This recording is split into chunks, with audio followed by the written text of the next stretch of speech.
Morning.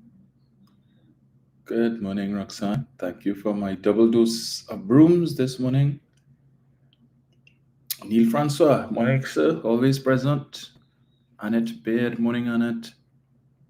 Take a listen to Fuad. Roxanne is saying she just took a listen to Fuad and her head starts spinning. St. Anne's not now. I really need to take in this guy one of these mornings. I feel I'll do that when I come off here. I'll go and play it back. I mean, is he that bad? Morning, Rookman. Blessed day to you as well. Arlene Lewis, morning, Arlene. Rutrude, morning to you. J Dimple 66 on it. Beard, morning, guys. Margaret Thomas, morning, Margaret. John Cato, morning. Keelan Jackson, blessed Tuesday to you as well. Roxanne, I feel I really need to go and listen and take it. Because I've heard a lot of people speak about Mr. Abubakar. So, yeah, I will take a little listen. Let's just see how bad he really is. Poor Bruce. Denise Bramble, morning. Denise. Mikkel, morning to you. Morning, Desh. Kenneth Gabriel, morning, sir. Althea, morning, Althea. Pamela O'Connor, morning to you. Jennifer Ferron, morning, Jennifer. And Niles. Let's see what's going on here with this. Morning to the folks on Facebook. I'm not seeing any Facebook comments, so I don't know what's going on there. Let's see here. Okay.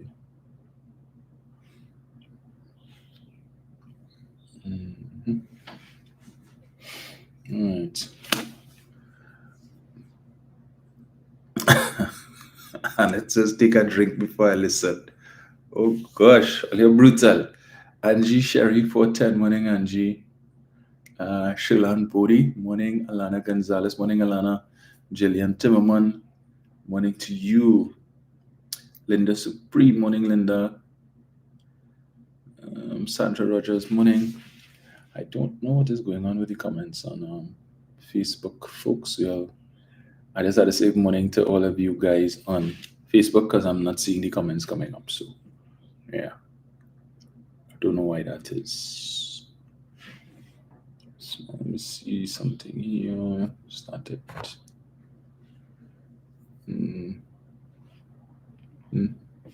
I don't know. Sometimes Facebook does that to me. So all the folks on Facebook, morning. Will Durant, morning. Dion Charles, morning. You see who I could make out there on Facebook. Carol Myers, morning. Carol. Yeah. Morning, Angie. Angie St. Paul. Yeah, so guys, forgive me on Facebook. I don't know what's going on with those comments this morning. Salma Lashley, morning. Alicia Almond de Roche, morning. Claire Carrington, morning. Claire. Will Durant, morning. Right. You feel me? She gonna tell a friend. Come on. Did that just happen? Right. So, that's no. Evelyn Clark, morning. Marlon Blaze, morning to you. Mikkel says he didn't talk anything of substance, so from what I gather, he never does. J Dimple says Fuad's voice is annoying. Well, it's terrible. Gosh, right. It's amazing. Right, I wanted to play that. So I want to start with let me start with a video that I came across. You also say good morning to Mr. Peter Clavery, who I know joins us as well. Good morning to His Excellency Nigel O'Connor, President of Pleasantville, and First Lady Marcia Keegan. Just let me get us here, turn this off. Mr. Chance, Mr. Yates, morning to you guys as well. Morning to Mother Tunapuna. Haven't seen heard Mother in a while. I know normally she would do her lives. Maybe I just missed it, but I hope all is well with her. Joy George, morning Joy. So let me start with this. Hmm,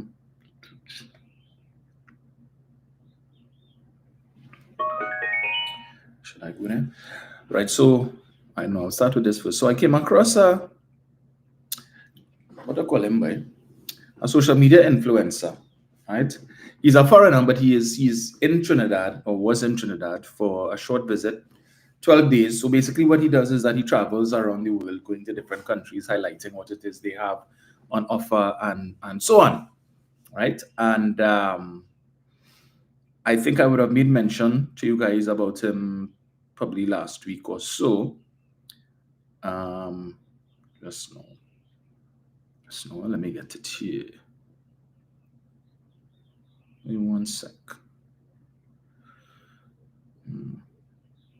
Yeah, I think it's important to mention this. Right. Yes. Yes. Yes. So where is it? Where is it? Give me one sec, folks. Let me just find this here. Hmm. Where is it? Where is it? And I'm not seeing that post that he had put announcing that he was heading back to Trinidad and he was looking forward to it. Um, but he had a follow up, which I wanted to read for you guys. 12 days in Trinidad are coming to an end today. What an amazing experience here on this island. It's one of my favorite countries in the world. 10 hours ago, he posted, they told me Trinidad was unsafe. I had comments telling me to get my casket ready. People told me I would get kidnapped. They said I would get robbed. They said the crime rate was too high and I should avoid it at all costs, but as always, my experience was the complete opposite. Trinidad is full of loving and hospitable people, incredible cuisine, world class beaches, stunning waterfalls, and amazing hiking trails, a vibrant city, and so much more. My time in Trinidad was incredible, right? So, the words of somebody, an outsider who came to Trinidad, and he has a greater appreciation for what we have to offer than even some of us, well, lots of us in the country. But you heard what he said. He was told Trinidad was unsafe. They tell him get his casket ready. They tell him he would get kidnapped. They tell him he would get robbed. The crime rate was so high and all of that. And in spite of all of those warnings, he still decided he would come anyway and see for himself. Needless to say, what he experienced, according to him, was the complete opposite. And so when they talk about um,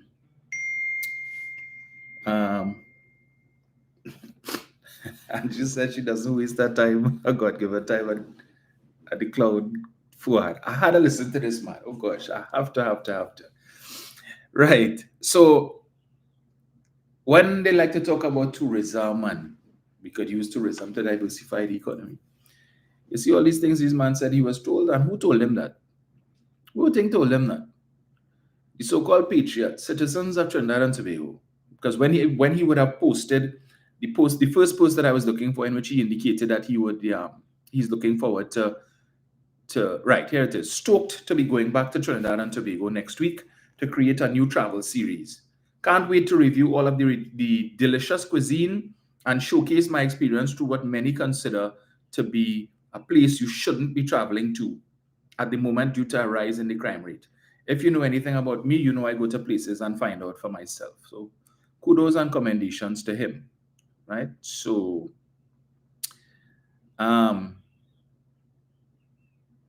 let me see.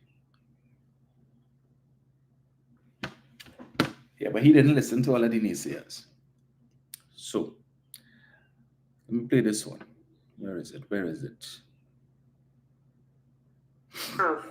It amazes me that some of you in the comments, watching your comments, it amazes me that you all are Trinidadians and you all are not even proud of the land you all came from. So that is why we foreigners, yes, foreigners, go to Trinidad and most of them are not illegal like me.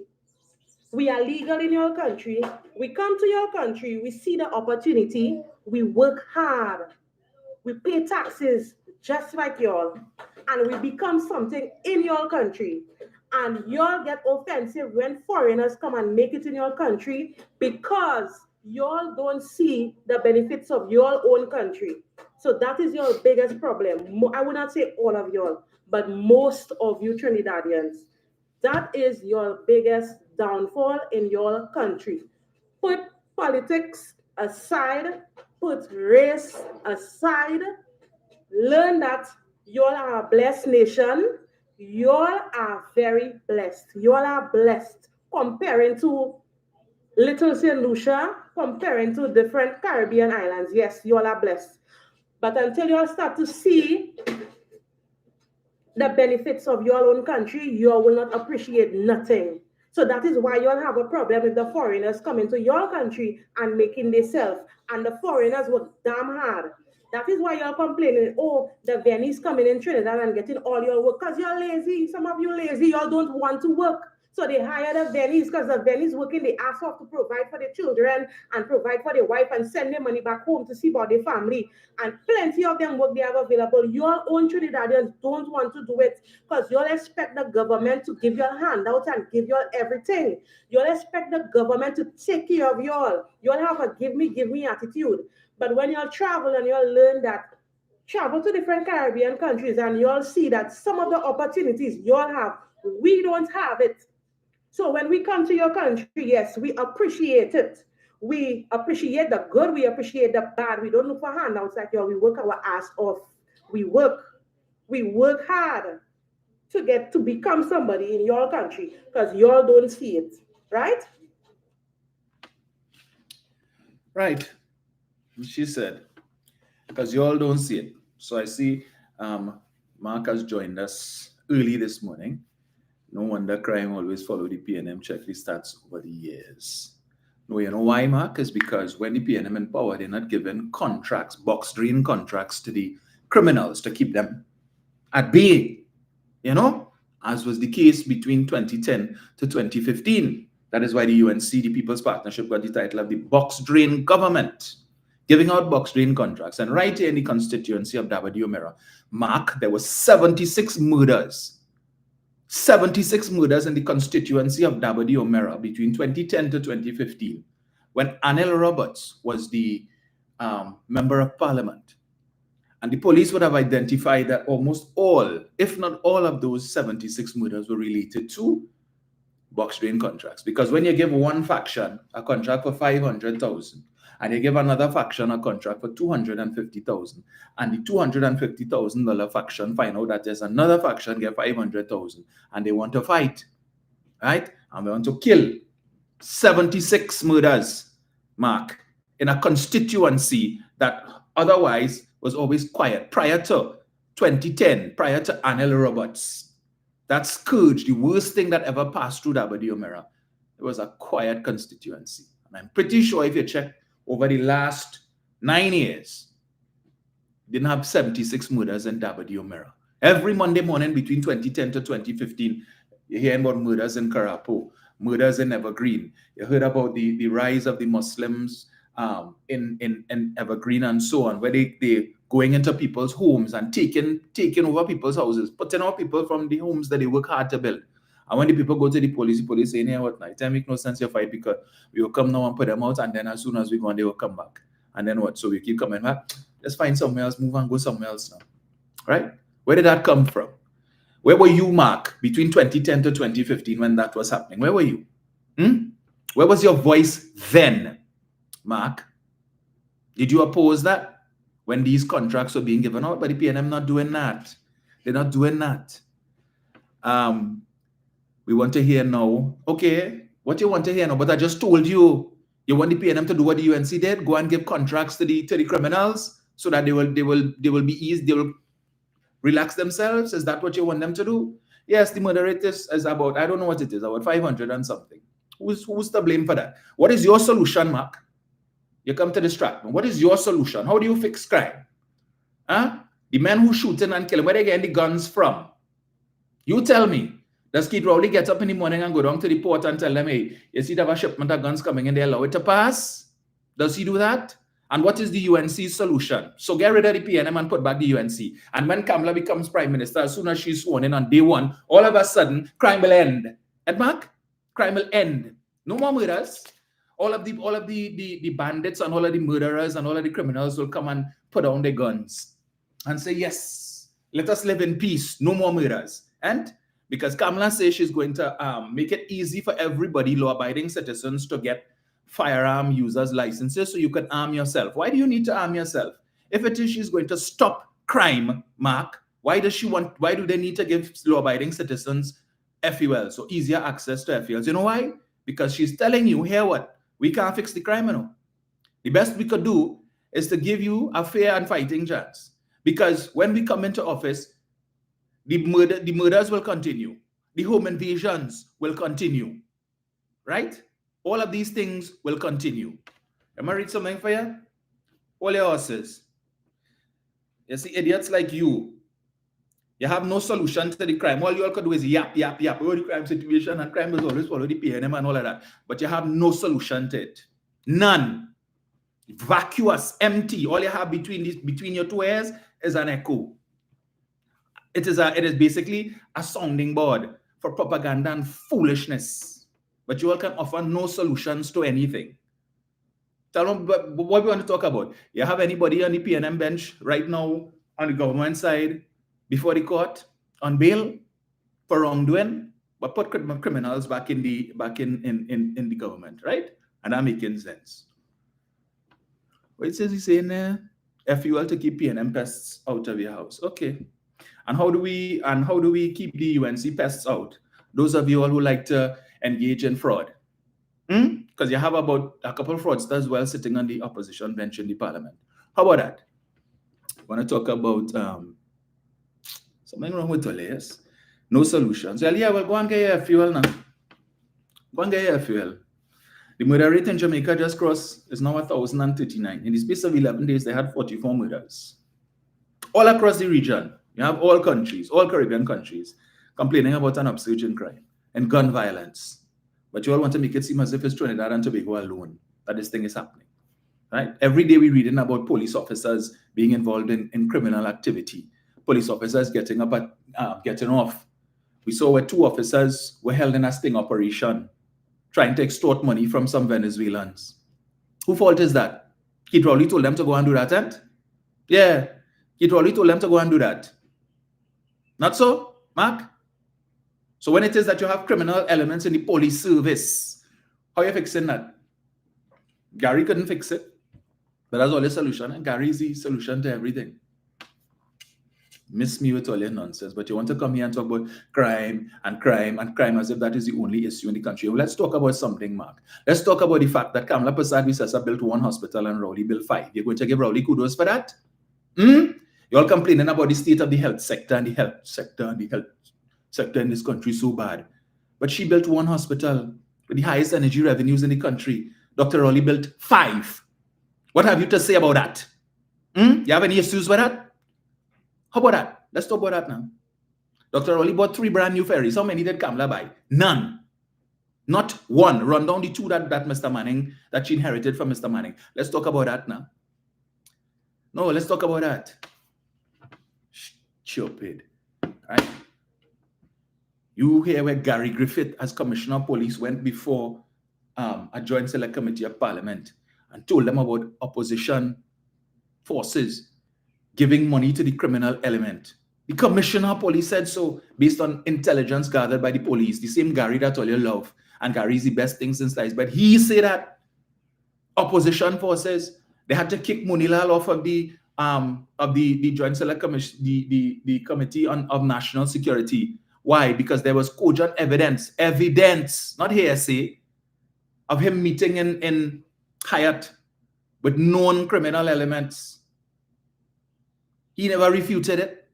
This is police intelligence saying that, but you say put him back. Yeah, put him back in a position of power. So you want to know how the country better off? Here what? You have a work? You have a job? You're earning more than $7,500 a month, Mark?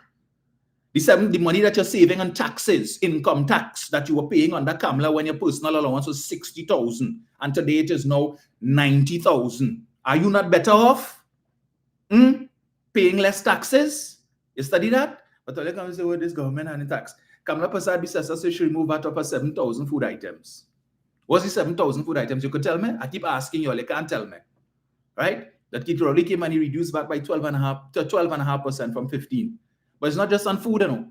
Because if I go to buy a brand new car, as most people love to do these days, you know what? I saving 2.5% in VAT on that.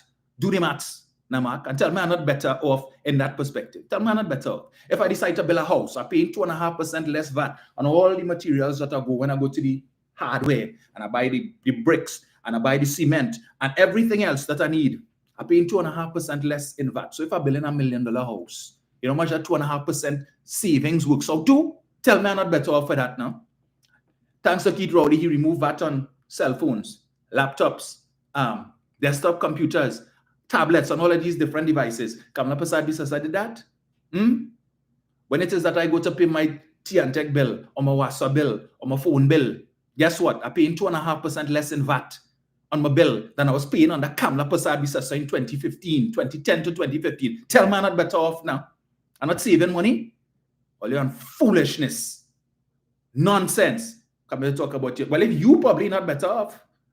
You probably not better off, but I'll tell you, the 200 young people who graduated from the Homestead program and who recently got the 2-acre plots of land and whose starter home is currently under construction and who got the $20,000, they better off than the young men who Kamala Prasad Bisasa offered.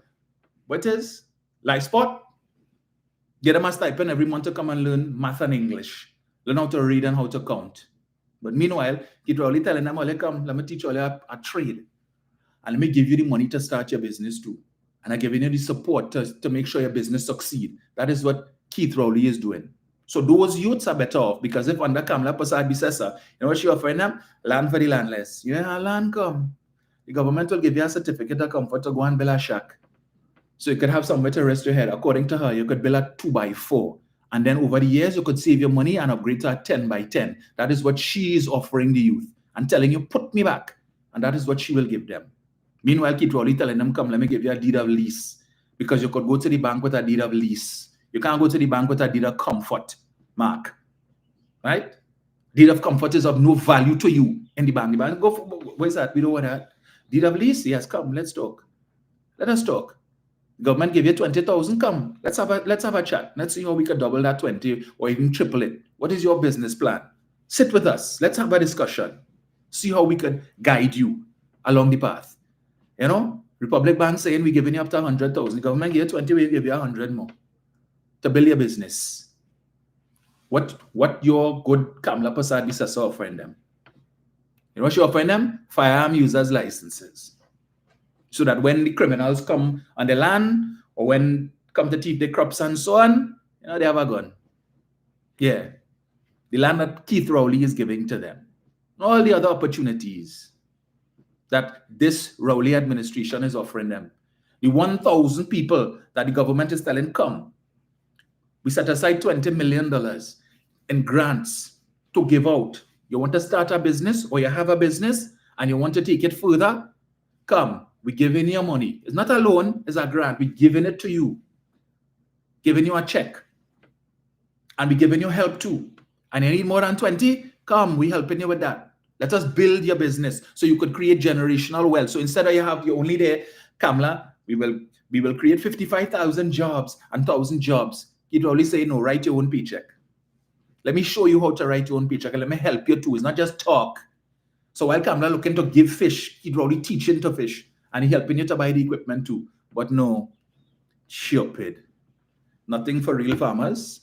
You had to be a special kind of clown. Nothing for real farmers. This government in the last, between February to now, have given out over $5 million in grants to the real farmers, right? Each grant $100,000. $100,000, Mark. I tell you, when you know nothing, don't come here with your rubbish, with your ignorance. You have no idea what the government is doing or what is happening in the country, but nothing for the real farmers. And you know what? It's people like you will see the article in the newspaper showing a group of farmers come and everybody collecting the 100,000 check and see you with your magnifying glass looking to see, let me see how much African, let me see how much Indian there. Because as far as you're concerned, only East Indians could do farming in this country. So when you see the audience looking predominantly, or the recipients looking predominantly African, nah, them is not farmers. Because as far as I know, farmers is only East Indians. Well, go up Paramin and tell me how many East Indians you're seeing in Paramin. Go up there now, take a drive. You can't drive, you have no car, take a jeep and go up Paramin from the bottom of the hill and go right up to La VG. You know the lookout that this government created that is attracting significant domestic tourism? Take a drive up Paramin and tell me how many East Indian farmers you see up there. But that is how well it is operate. It's all a dotish mindset. Just imagine you talking that Peter Elias, everybody know who Peter Elias is. Fashion designer, have clothing stores all over.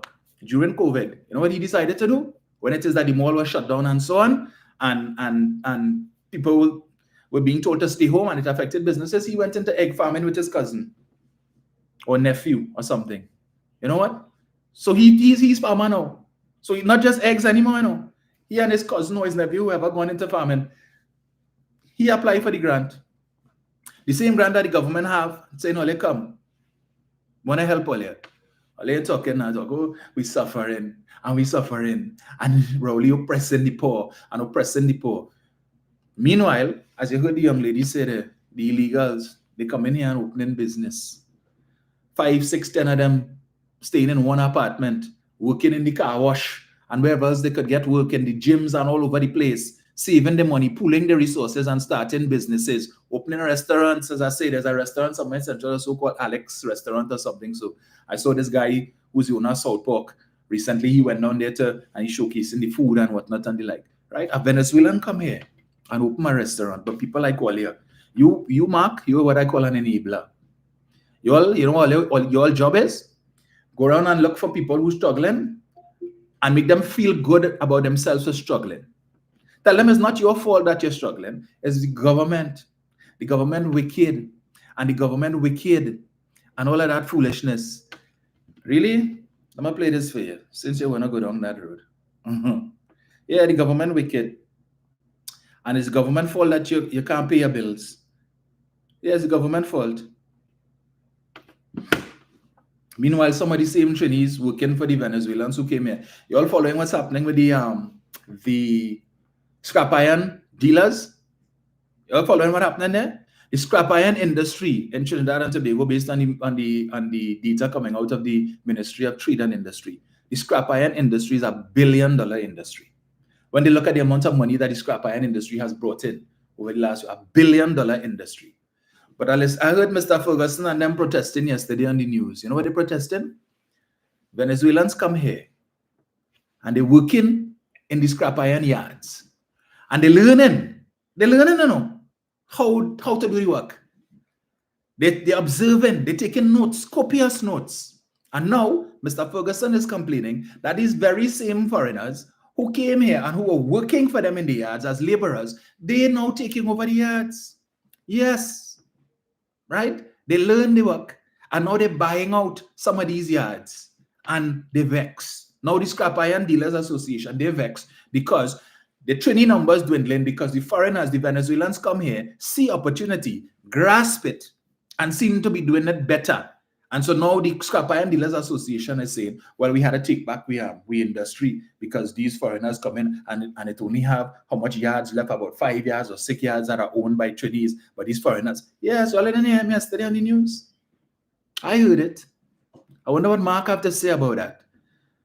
So Trinidadians who in this business for a long time allow Venezuelans to come here. All they hire them as laborers. They're sweating in the hot sun. And all the while, thinking, yeah, but how they're working for me. They're learning the job, they're learning the trade, and they come and they undermine you and buying out yards. They know, remember the iron and the steel mill in Point Lisas has been purchased, right? And so it's only a matter of time, they say within a 12-month period, that should be up and running. The Venezuelans taken in front. They taken in front. What do you say about that, Mark? What do you say about that? You want to know how this country going, Mark? Listen, I'm going to play it for you. See, because when all you like to listen to propaganda and foolishness, I know about that. I come here to bring facts. Let me get this here. Where is it? Well, listen to a real economist to tell you how the country going. You see, if you want to look at the country through myopic propagandist lenses, that is your business. You could go ahead and do that. You're probably one of those who don't travel. I do, right? So I take, even before Randall Mitchell gave the advice to travel the world and see how good we have it here as compared to some other countries. So when all they want to talk about the roads bad and the road bad and we have a pitch lake, when I go to the US and I see the condition of some of the roads, when I see that a short project, right, road rehabilitation project that has been ongoing in Coral Springs in Florida since 2021, when I went there for Thanksgiving in 2021. When I went back there, I have been going there every year for the past since 2021. And as up to September, when I was last there, that project's still ongoing. Right? 3 years now, project still ongoing. Still have big potholes in the road. In the same United States of America, right? Where they have refineries galore, so plenty bitumen there. And yet still. But anyway, I'm going to play this for you, Mark, from a real economist. Let me get this here. All right, so with Trinidad and Tobago, Tahar Kubika here. And just to break down some information I have noticed in the public domain where persons, and my colleagues in the economic field are saying that the economy is the worst it has ever been, non-energy sector, so on and so forth. However, let's deal with facts because it doesn't matter what your opinion is, you can't ignore the facts. The facts are that whilst, yes, the energy sector has declined in real terms, the energy sector has declined in real terms by $21 billion, $21.5 billion in real economic terms from 2015 to 2024. All right? Based on 2024 estimates. Based on 2022 data, it's declined by at least 19 billion. But the non-energy sector has increased in real economic terms. I don't deal in nominal terms for certain things. Certain things you have to deal in nominal terms, such as debt to GDP, and then you give a percentage. But in terms of the level of GDP, the 2015 figure is 6.5% less than the 2024 figure. So the 2024 estimated figure is $6.56 billion more than the figure for 2015. What does that mean? It means that 107.98 billion is the output for 2024 expected during fiscal years here, and then you have 101 billion for 2015. So now, what is the reality here? The reality is that the non-energy sector has been growing. The energy sector has been declining at significant rate, and we know why. This has been a historic issue in our country. However, the non-energy sector is growing. What does that mean? It means that you have to assess the performance of the non-energy sector has a good platform for continued growth, because the energy sector, we depend on available supplies of oil and gas, and then of course we have to process it. But in the non-energy sector, we control, because we participate in the non-energy sector, our families, our business entrepreneurs or business-minded persons in the country, they are the ones that focus. Now, once we move to the point where every family focuses on entrepreneurship, it means that this decent, moderate growth can continue in the long term. All right? And then what is our task as a society? To continue finding markets for products made in Trinidad and Tobago, for services that originate from Trinidad and Tobago. That is the challenge of this generation of citizens, to continue growing brand the Trinidad and Tobago. Now, so it is very important to address that it, when we say the overall economy has grown, we mean it has grown despite the decline in the energy sector. So whereas the energy sector output in terms of oil and gas and, and, and petrochemicals has not been doing well, we know this for sure as a fact.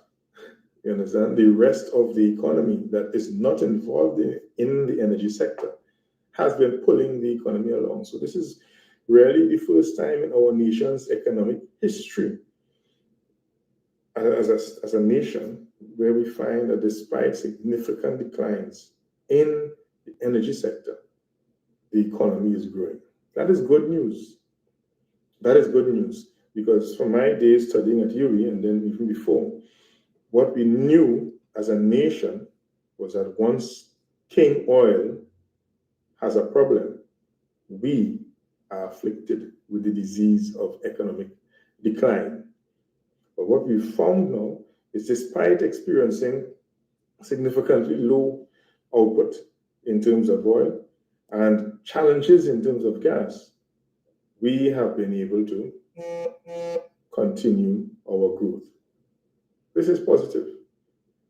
And this is positive when we add the fact that we've been able to grow out of a pandemic and grow beyond the output level in the non-energy sector from 2015 to now, when the prices in 2014 and so on were $100 plus a barrel, and output was higher. So what has been the adjustment that the economy has made? Number one, the government recognizing that the old mechanism of selling to the east coast of the United States won't work well going forward. So as a result, the government changed its focus and looked to Western Europe, looked to the Far East. So you have the Japanese and Korean market, you have the other markets in Western Europe. And you have now opportunity to sell gas at higher prices, which allow for a higher net back price, which gives us more revenue. That is in the energy sector. In the non-energy sector, what has the government focused on? The government has focused on, and you heard it even when persons who typically would criticize the government because of, I guess, their obligation to do so, they find it difficult to be critical. In fact, they are actually praising the government's performance in the non-energy sector.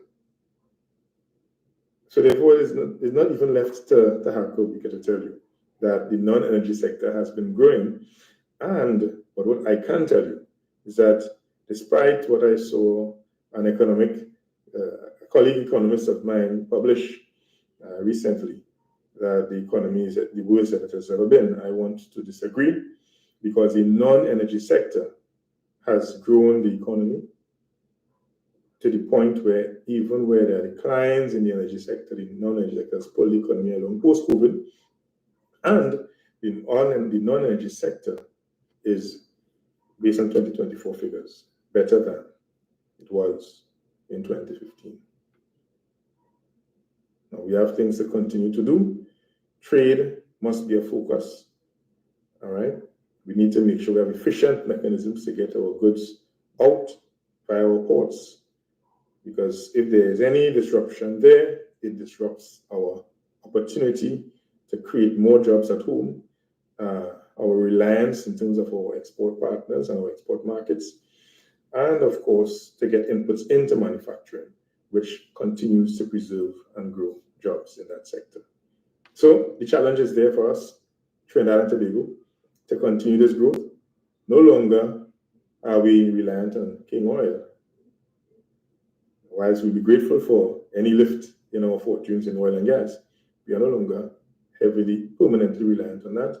And we are increasing our share of non-energy sector performance. So I want to say to my colleagues, let's look at the facts when we make criticism so that they can be objective. All right? So you have a good one. And all the best to those who are pulling us along in the non-energy sector. And just to say, I myself will be doing what I believe is my part in terms of national service by carrying some product samples from Trinidad and Tobago to see if we can get access to a new market in West Africa, in Togo, which is sandwiched between Ghana and Nigeria. It's in the Francophone country as well, in between there. And this is a market of 8.5 million people with similar developmental trajectory that is similar to ours, and therefore our products may fare well there. So let's do our part to grow brand Trinidad and Tobago.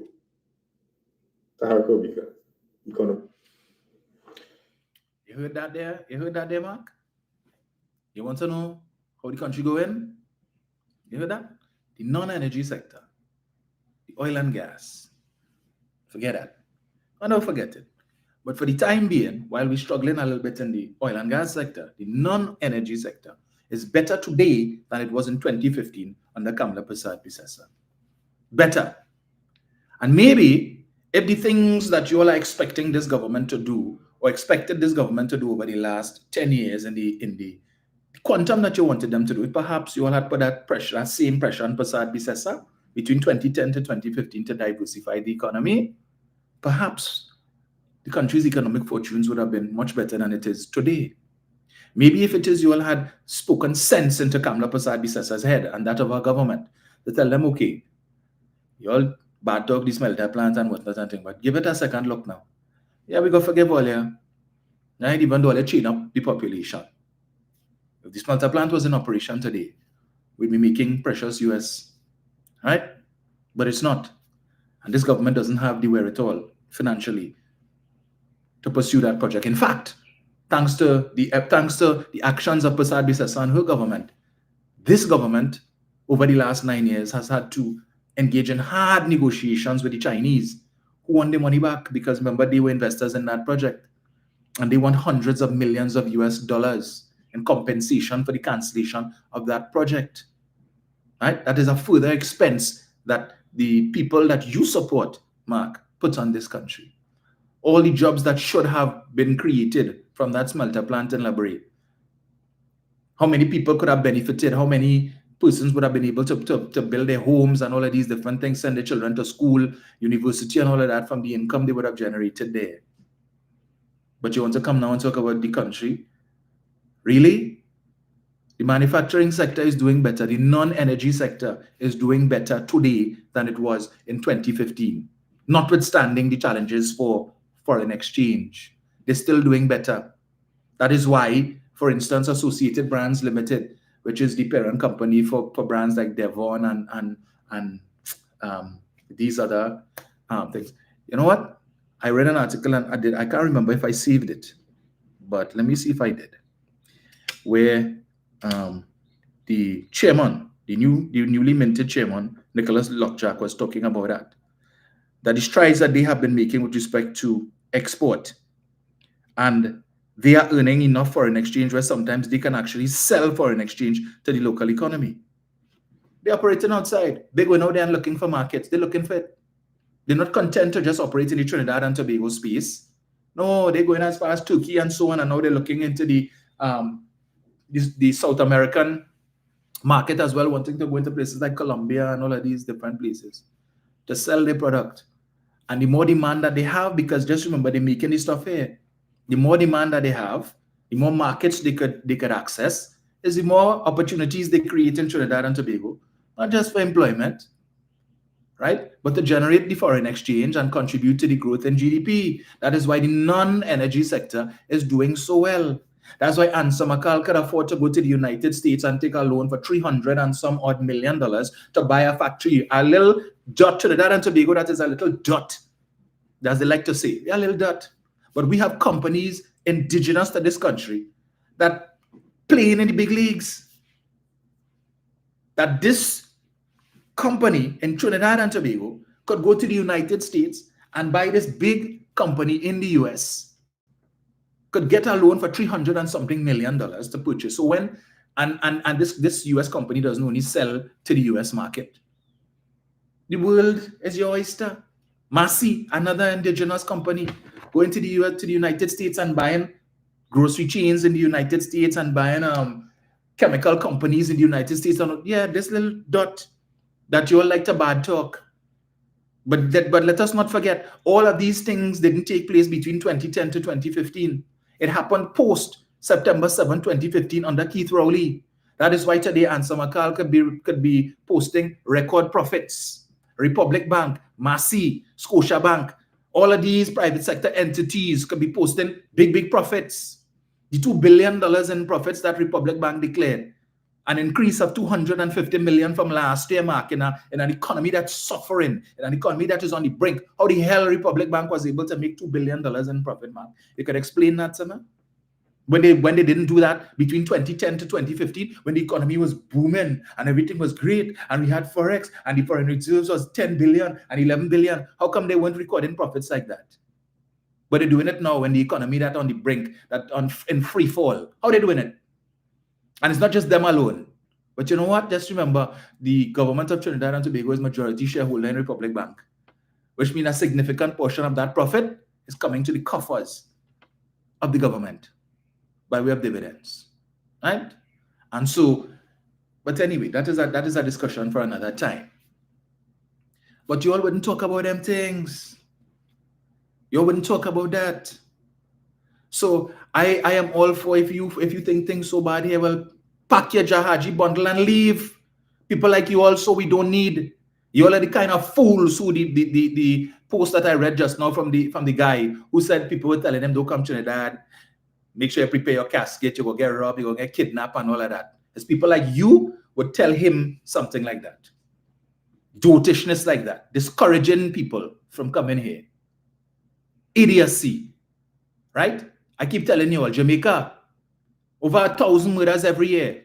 1,200, 13, 15, 1,600 murders. But you think Jamaicans bad-mouthing the country like Ole and telling people don't come to Jamaica? That is why they could boast about tourism. But you like to yap about tourism coming here and whatnot. Because of people like Ole, the Jamaicans telling them come.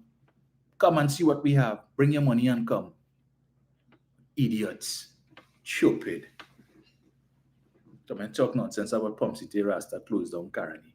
But something, you know, let me not engage you any further. You see, as I said, you just can't educate stupid.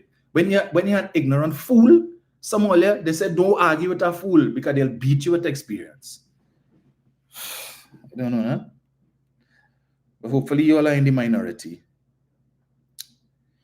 So the UNC tried to pull off a fast one, right? They say we're not supporting the increase in salaries. We're not supporting the Salaries Review Commission latest report. We know about our life. Now is not the time. Now is not the time, but it was the time when they were in office in 2013, 2014. That was the time, right? Which is when parliamentarians got their last increase. Yeah, that was the time. But under this PM, no, now is not the time. We stand in solidarity with the citizens of Trinidad and Tobago who are going through it, who are suffering. Who's suffering? Yeah, they're suffering. Right. They're suffering, but 30,000 of them went to Tobago Carnival. They're suffering. Carnival season is almost upon us. We will see how many sufferers will be on the road Monday and Tuesday in the $1,000 costumes, the $5,000 and $6,000 and $7,000 and $10,000 costumes. Who in the front, wearing the what is call it, the section leaders and so on. We'll see how many of them. All these all-inclusive fetes are going and sell out because it's a long season. Right? Let me give you an example. One of the most sought after fete, if not the most sought after, my alma mater's fete. Fete with the Saints. You all know. Most difficult fete to get tickets for. As soon as they open the gates, in 45 minutes, tickets sell out, or less than 45 minutes. And it's going to happen again this year, as it has been happening for the last few years. So Marshall is returning to the fete this year, this year. He's returning next year, but remember this year, he took a sabbatical because he was doing his studies, his masters, and so on. So he said he ain't performing no fete. But they done book him for next year already, right? And the advertisement has come out. Marshall's return. So, ticket prices gone up. This year, general was $1,400, and all-inclusive, and VIP was $2,000. You know what it is next year? General has gone up to $1,700, and VIP, $2,500. To fete for about 6 hours. 6, 7 hours, right? People done ringing on my phone. Hey, you could get tickets somewhere. You could get some tickets. No, I can't. I can't help you. Right? So don't even bother to ask. All I entitled to is guaranteed maybe 4, but that's about it. And people don't run me down for that already. At $1,700 and $2,500, people begging, where I could get what to do thing. You could put no, I can't. But the sky is the limit. And then if year after they come and they increase it again to general 2,000 and VIP 3,500, it will sell out as it always does. And I can guarantee you, just as has happened last year, the year before, and before COVID, it is going to happen again this year. Everybody monitoring the Instagram page, waiting to see the date when they announce. One day, tickets will be sold out at 1,700 general and 2,500 VIP. My Mark wants to come and tell me, oh, people suffering and whatnot and all that stupidness. I wouldn't be surprised if maybe he's one of them who might be in the same bed. Or probably not. No, because you probably part of the gang that looking for food card and public assistance and, the handouts now. They're about that life. They're about the government finding ways and means to continue to prop up the handouts, the dependency syndrome. Give me now. Give me. That's what we want. We want baby grant. $500 a month to make child. That is the kind of thing that Mark supports. Not giving the people the skills that they need and the assistance that they need to come out of that poverty, as the Prime Minister say, nothing wrong with the rich getting richer, but the poor must come out of poverty. But to get rich, you have to start somewhere, right? Unless you win the lottery, you don't get rich overnight. And the government is giving citizens of this country the opportunity to start. They're giving you a start. But all that is required from the start that we are giving you is for you to put in a little elbow grease, a little ingenuity, right? And there's nothing preventing you from becoming wealthy as well. Absolutely nothing. Absolutely nothing. Okay? But the 1,000 grants at $20,000 a piece, people running it down. The East Port of Spain Development Company said, here's what, we're going to mirror that. So aside from the government giving people a grant of up to $20,000 and more money if they need through NEDCO, and we are going to give them the technical support. And the Ministry of Trade and Industry is saying, if it is that you want to start a business and you're looking to export, we're giving you help there too. You want to go into agro-processing, you have a piece of land, like this lady I told you all about a couple of days ago, the former police officer who took her retirement money and went and buy land in Kaiwal and started planting pimento peppers. Wasn't her intention to start a business, but because there was so much pimento peppers and she gave away till she couldn't give away no more and still had plenty, and she said, you know what, let me see. And people telling her, well, why you should find a way to market this. And she experimented, came up with the idea of dehydrating it, right? Turn it into a powder, turning it into flakes, and now she has a thriving business, she and her son, where she's selling her product not only in Trinidad, but she's selling outside too, right? You could get it in Canada and the US for now. So I guess eventually she might expand into maybe the European market and so on. But you see, her mindset is not like that of people like Mark and them, who figure that the government must owe you something and the government must. The only thing the government gave this woman was her gratuity money, which she earned having worked for the government for 33 and a third years. She's entitled to that. She earned that gratuity and her pension. But she didn't say, well, let me put it in the bank and I'll sit down there and we'll see where we'll go and see if I get a little interest in the bank. No, she went and buy land and started her own business. The government didn't have to tell her to do that. So she has established a business with her son, and they will be looking for opportunities to grow that business. So it started with pimento, but who knows what else she might decide to do, what other crops she might decide to plant on this land, and see how she could expand her business. So she has created generational wealth. Her son has something to inherit, and then when he have children, and that is how it started. But they don't like to hear that about the 1%, you know. The 1% who are where they are today because of that type of thinking. But you know what? The people like Mark, the enablers, they don't like to talk about that. They like to push hate for the 1% and talk about, oh, they're saying that, but it's drugs money that I don't wear yesterday and whatnot. Well, I'll tell you, it wasn't drugs money that Biden bought the factory in the United States. It's not drug money that is going to be building the brewery in India. It is not drugs money that is probably going to be building the brewery on the African continent. right? But you see, when only have this dotish mindset and only enabling people who want to go down that same road, who want to make an excuse for the damn laziness, as you heard the young lady talk about, right? That's what they were making excuses for mediocrity. Because you decide you want to go and work CPEP, and that is all you want to do. You want a morning work. So by 10:30, 11, I done work and I will go home and I will cook a little something and lie down and relax myself and watch some TV, and I go on the phone and I scroll through and I go on social media and yada, yada, yada, lie down in the hammock. I smoke a cigarette, I smoke a pack of cigarette, and I go until the next morning. I go and I pick up the waka and I go on again.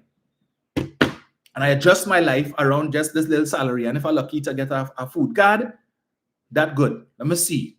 No ambition for anything greater than that. No ambition to see, well, all right, how could I become a contractor instead of just a CPEP laborer? You're not interested to find out how you could do that. You content to run the waka whole day, every day, and you're good with that. And at the end of the fortnight, you collect your little crumbs, your small money, and whatever it could do, you make do with that, right? And then you go and cry and complain about the government wicked and the government oppressing you. Meanwhile, the government telling you here what? You're working CPEP 10 years now. It was never the intention for CPEP to be a permanent career, right? We're giving you a loan of 20,000. Come and buy 3, 4, 5 wakas now. Yeah, you could buy wakas with that waka cheap. Come and take the $20,000 and do that. 2, 3 hours later, waka men come together and form a little business. Create a landscaping company. We giving all of the money. Instead of you working CPEP and getting $2,000 a month, or as the case may be, and that's the best that you could do. Every morning you have to be getting up early. You're depriving your children of the opportunity of a better lifestyle because you have normalized poverty. And you have people like Mark who want to enable you and tell you it's the government fault, but they're supposed to increase the minimum wage to $25 an hour. Yeah, $25 an hour. Yeah, that's what you should aspire to. $25 an hour. When you could go and take advantage of the grant opportunity that the government is giving you to go and start your own business, landscaping business, and see where you could expand from there. But you ain't thinking about that. I was mentioning the East Port of Spain Development Company that decide here what? We are going to set up a separate grant program as well, specifically geared towards persons who live in East Port of Spain area, where you have a lot of crime taking place. So people like Mark would tell you that is PNM stronghold and thing, and PNM miscreants living there. And he would say that is a program designed to just give money to PNM supporters, to buy votes. That's his thinking, because he's limited in his thinking, right? But they're saying, Helen Marine, and I'm saying, hey, hear what? We're seeing that have people, ambitious people, selling on Henry Street, Frederick Street, Charlotte Street, George Street. And these people have the potential to do better. Whether it is they're selling produce, they're selling clothes. Christmas coming, you will be seeing them selling things like they're selling household products like mats, Christmas decorations, footwear, all these little things they're selling. Come, right? They're ambitious. They're showing that they have entrepreneurial potential, but they just need a little help to go further. The government say, hey, what? We're giving you all space in New City Mall. So some people will get free accommodation. Some people will get reduced rents. Now, we're not telling you how to leave the street, but we're giving you an opportunity to grow your business. So you could open a store in New City Mall, and you could put somebody to work in that store, and you could continue to work on the street because you have your regular customers. And if you move, your customers mightn't know, and they mightn't want to come down to New City Mall. They're custom coming and patronizing you on the street. So you have 2 branches. You have the branch on the street, and you have the one in New City Mall. There's a mall on Charlotte Street called Arlene's Mall. Person of African descent. How you feel she reached there? If she had the dotish mindset like Mark, that the government owes her something, you think she would have a whole mall today? And who knows what other business? So she's a landlady. She collecting rent. Think good with her. Right? So when Dr. Oli said the poor must come out of poverty, it wasn't just lip service. If I say the poor must come out of poverty, I say what? Instead of giving people handouts and grants, that they sit down home whole day doing nothing and waiting for the money to come on the card or to come in the bank account, I am going to give them grants to help them to start a business and the support to grow a business. And if they're not inclined, I will create the opportunities for the children to come and take advantage of it. So if your parents have the mindset just like Mark, stunted, If you have ambition, you come. We taking you. And you heard what Mr. Obika was talking about just now. An entrepreneur in every home. That is the intention. The belief is in that every single family unit, you have somebody who have the capacity and the ability to be a business owner. And the government is saying, we want you. Come. Let us help you to develop that potential. So you could write your own paycheck instead of somebody dictating to tell you what your worth is, what your monthly worth is, or your weekly or your fortnightly worth is, when you know you're worth more. So when people like Mark complain about, oh, you have people who are overqualified, but underemployment because they have a degree in this and a degree in that, and they're working in jobs paying them less. Well, I say, well, okay, come, let us help you. But he will continue to say the government ain't doing nothing. Meanwhile, things happening, but again, perhaps because it is not being advertised enough in the right places. You have people like Mark who will continue to talk that stupidness, and people like Winston Bachelor who will talk that stupidness, and people like Leo who will continue to talk that dotishness. Meanwhile, the government doing things and people benefiting from it. Chalk and cheese. Chalk and cheese. So when he wants to ask nonsense about if the country better off today, of course it is. Because when Kamla Persad Bissessa went to East Port of Spain, what did she offer the residents of East Port of Spain? Colony Orange. $69 a day to paint dilapidated buildings for 3 months. And at the end of that 3 months, what will happen? Well, because we see what we could do for you. What did she do for them? Absolutely nothing. I hope let's save from that $69. And to top it off, you get the people uniform and tell them they had to pay for that uniform out of the $69 a day that you're giving them, right? But that is what they offer the people of East Port of Spain. Colony Orange, $69 a day. Had a big lunch. You spend thousands, tens of thousands of dollars to have big lunch in the Hyatt for this program. And then you bring all the beneficiaries that tell them, come up, we're gonna have a nice lunch. And when they reach up by the Hilton now, what they meet? A set of police officers in riot gear because never see from East Port of Spain reach. They never come Hilton before. Right? So, we need to have the guard and emergency on standby. So in case they decide to show the East Port of Spain behavior, we're going to put some licks on them. And then when they go inside now in the hall, you have Persad Bissessa playing teacher. Hands up, out, up, out. Big men and women. You telling them hands up. Or you feel she could go Central and do that? Or she would attempt to do that? But it tells you of the mindset that they have. The mindset. That's why when Dr. Oli announced the government would be investing $100 million in Beetham and Lavantil and East Port of Spain and so on. And they all up in their feelings. Dr. Oli said, I will broach no opposition. Because for too long in this country, whenever it is the PNM try to help the black man, yeah, the other side coming to talk about nonsense about, oh, it's discrimination. And they would think, and no. And what the PNM always does, they pull back. Because what the UNC would do, they run to the Equal Opportunity Commission.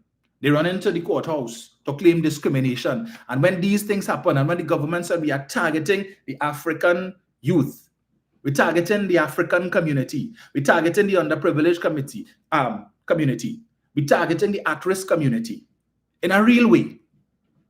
Not to create programs like Live Sport, where you're paying the young men a stipend to come and learn maths and English. And what they really want, and this is what they were saying, we don't want no maths and English, We want you to teach us a skill, teach us a trade. I don't want at the end you make me come to this thing for 9 months or a year, as the case may be, and after you hand me a certificate that say I could count 2 plus 2 and 3 by 3 and 10 divided by 2. And I could pick up a book and read. No, that's not helping me. What I want, teach me how to climb a pole, right? How to deal with electricity. Teach me that. Teach me how to be a linesman. So when TSTT looking for linesmen or a contractor looking for, teach me that. Teach me how to operate a crane, as this government is doing now. And big cranes on them that they're paying you big money for. Teach me that. This government say, no problem. I teach you that. Teach me how to fix cars. No problem. Come, I'm teaching you how to do that. What else you want to learn? Teach me refrigeration and air conditioning. No problem. Come, I'm teaching you that too. What else you're interested in? And keep going. I want to be a plumber. Come, we have a program called Pipe for you. Yes, we're teaching you plumbing, rudimentary and stuff about how to become a plumber. So when you finish this course now, you could go and start a small business and offer your services. People looking for plumber. You could go and look for those private companies that are doing pre-qualification, right? So they're saying we're looking for small, medium, and large plumbing businesses. So when we have need for these services, we have a database of pre-qualified people. So we don't have to go and put out a RFP in the newspaper and advertise it and waste time. We have a list. So these people are pre-qualified. Yeah, we have a little small plumbing job to do. Call this man. Give him the job. This is the private sector. They're not obligated to do no such a procurement. They will still do the thing, but they have that facility to be able to do that. It's a quick job we need. Call this man. Help the man. Right? That is what they're doing.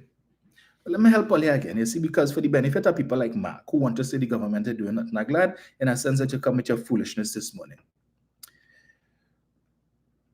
You shift what I was going to talk about a little bit, but that's all right. Just no. Let me get this here. Right. Let me help you out here, Mark. I know like you don't know how to do research. So let me help you. Where is it? Right. So get this here.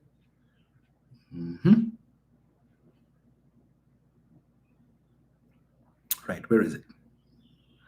Drive. Project Drive is an automotive servicing initiative focused on providing participants 18 to 35 years with knowledge, skills, and training necessary to perform preventative maintenance and diagnose and repair automotive, mechanical, and electrical malfunctions. This training covers modules inclusive of safety, communication, and tools, braking systems, suspension and steering systems, electrical fundamentals, periodic maintenance, and scan tools. Successful drive participants will receive a certificate at the craftsman level. We're going again, Mark. Going again. Project Trending provides training to youth 18 to 35 years in 2 cohorts, social media management training and mastering sales and marketing. The program targets small business owners and budding entrepreneurs to equip them with the skills that enable them to effectively market and manage a business on social media platforms. The social media management course is delivered online over a 7-week period, and the mastering sales and marketing course is also delivered online over an 8-week period. You want more, Mark? Let me help you. Since you say the government ain't doing nothing, according to you. GAP, the Geriatric Adolescent Partnership Program, is a short-term training program that bridges the gap between the youths and the elderly in Trinidad and Tobago. And GAP aims to share knowledge, encourage discipline, and promote care for our society's aging population through teaching persons ages 17 to 35 years how to provide geriatric care and companionship services. It have a significant demand for that, Mark. So you know what they could do? When they go and they learn this, 2-3 of them come together and they start a business and they go and offer their services, because the people who are looking for to provide in-home care for the elderly parents, because they don't want to take the parents and chuck them in an old age home and leave them there to dead. So you have people out there, like in my case, when my mother had suffered her stroke, I didn't put her in no hospice or put her in no home, right? She was comfortable in her home, and we hired somebody to come and make sure this person was there throughout the day when it is we at work, right? And when we get home, whatever time that is, the person leaves and you pay them accordingly. So the government is offering a service to these young people. Instead of they go to school for 5 years or 7 years, they do CXC and they do A and O level, and then they come out with their passes and looking for work. The government say, come, we will teach you a skill so you could start your own business. So 3-4, you could come together and start a business, right? And you are providing the services. And you could train others to do it and go out and look for clients, particularly in the wealthier neighborhoods where you have elderly persons who need that kind of care. And you have a certificate that says you were properly well trained and you could offer your services. And if you're doing a good job, chances are that the person you're working for might know 2 or 3 other persons living in the same big shot neighborhood who might need the same services and they recommend. And you could earn an income. You calling the shot, right? But you ain't gonna know about that. The Retiree Adolescent Partnership Program, that's another one. Amplify is a part-time 6-week program designed to equip youth 16 to 35 with practical and theoretical training for their advancement in the music and media industry. Applicants can choose one of 6 modules in digital photography, introduction to video production, introduction to graphic design, voice training, stage presentation and voice presentation and life skills. The program is administered in partnership with COSTAT. Another one, IMAP, the Industrial Mechanical Apprenticeship Program, is an initiative implemented in collaboration with Heritage Petroleum Company Limited that targets young nationals between the ages of 18 to 35 who have a keen interest in the industrial maintenance, electrical, mechanical, and welding fields of the oil and gas industrial sector. So you see how Tofco the other day were able to fabricate what is call it? Forgive me. He just have me so frustrated right now. The rig, the platform. This is what IMAP helps you to do, to earn the skills to be able to get a job like that. I continue. The IMAP offers technical training and practical experience via on-the-job training to help youth gain important employability skills, thus enabling successful participants to secure employment. Mark. IMAP. Check it out. What was the equivalent that Prasad Bisesa offered? The same Prasad Bisesa who didn't want UTT. Who, when Mr. Manning decided to create UTT, she told them, hey, what? We already had a UWI. We don't need another university like that. And then hug it up when she became prime minister as if it was her idea. I'll give you another one. Hoist. Hoist affords young persons between the ages of 21 to 35 years old the opportunity to train under the guidance and expertise of Trinidad Tower Crane Limited in one of the following disciplines: forklift, boom truck, mobile crane and tower crane operations with CVQ Level 3 certification after 7 months, forklift and boom truck operations with CVQ certification after 3 months, and rigging and banksman training with a certificate of completion after 1 week. And the list goes on, Mark. We have pipe. The plumbing training course has been designed to produce entry-level workers who can demonstrate the minimum level of occupational competency while adhering to occupational standards, and participants would have the relevant skills and knowledge for the use of tools and specialized equipment. Drop. Drilling rig operations program provides young persons 18 to 35 years with technical and vocational skills in drilling rig operations, such as drilling rig rustabout, drilling rig roughneck, drilling fluids and circulation system, and drilling rig safety management operations, thus equipping them with the requisite skills and competencies to obtain gainful employment in the oil and gas sector. You want another one, Mark? Fuse. The Linesman program provides theoretical hands-on training in electricity basics, safety rules, electrical line and overhead pole construction, and meter and transformer installations. You understand? So they could be their own boss, as well as they could probably get employment with TNTech or TGU or any one of these power generation companies. And the list goes on, Mark. I don't have time to go through all of that. So when you want to see the government and doing nothing, and they have nothing on offer, other than live sport and color me orange, tell me what else did Prasad Bisesa offer the youth? And what is she offering them should she come back in 2025? What is she offering? I have gone through their National Economic Transformation Plan. There is nothing in there for the young people. Nothing of substance.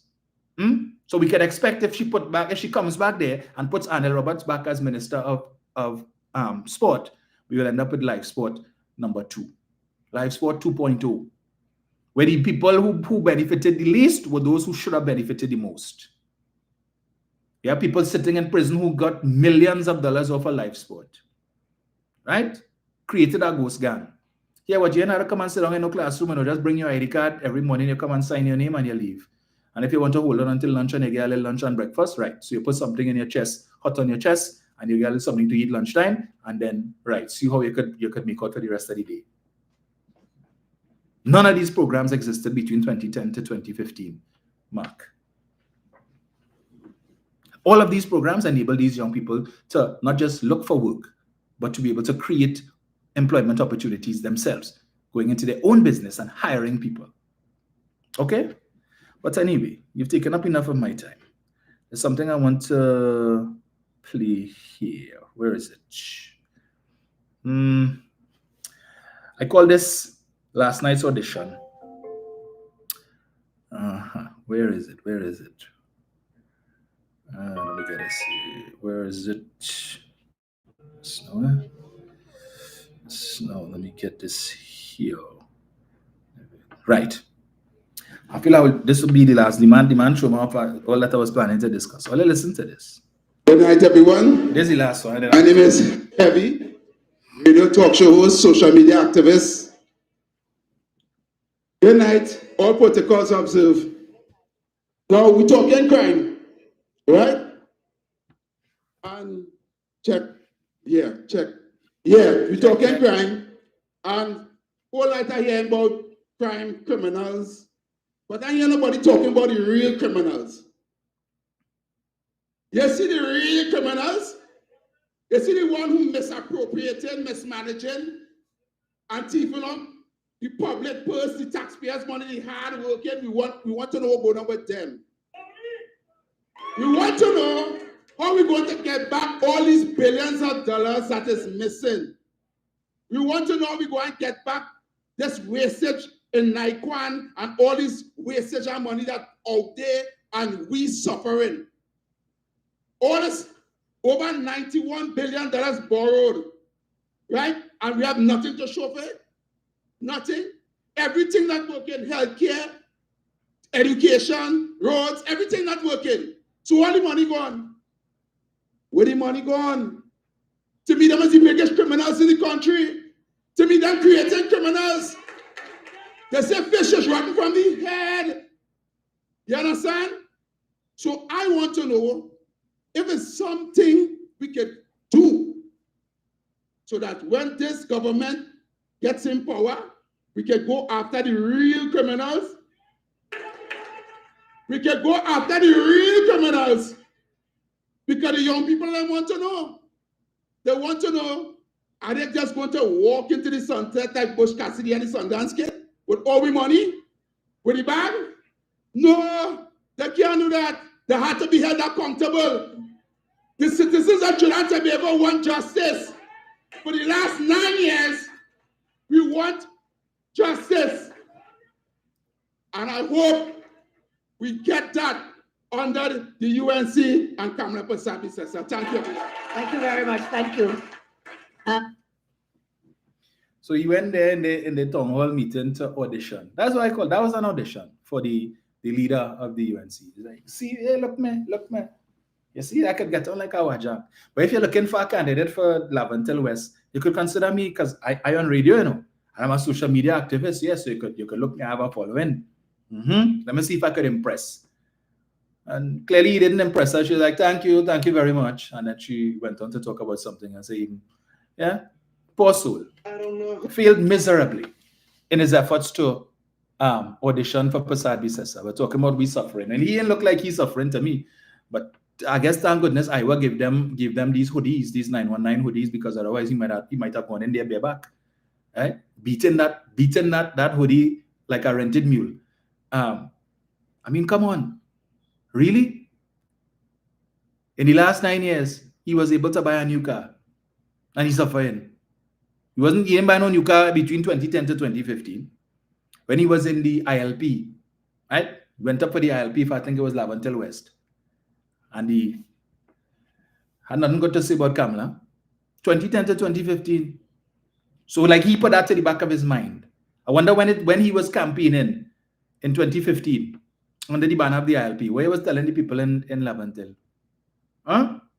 When he used to be coming on Donald Street, by then CONCACAF headquarters where Mr. Warner had his office there, and you come in and sit down with the rest of us and Pat and what's this guy's name again? Lawrence and stuff. Yeah, Kamala this and the UNC and all of a sudden now you're coming to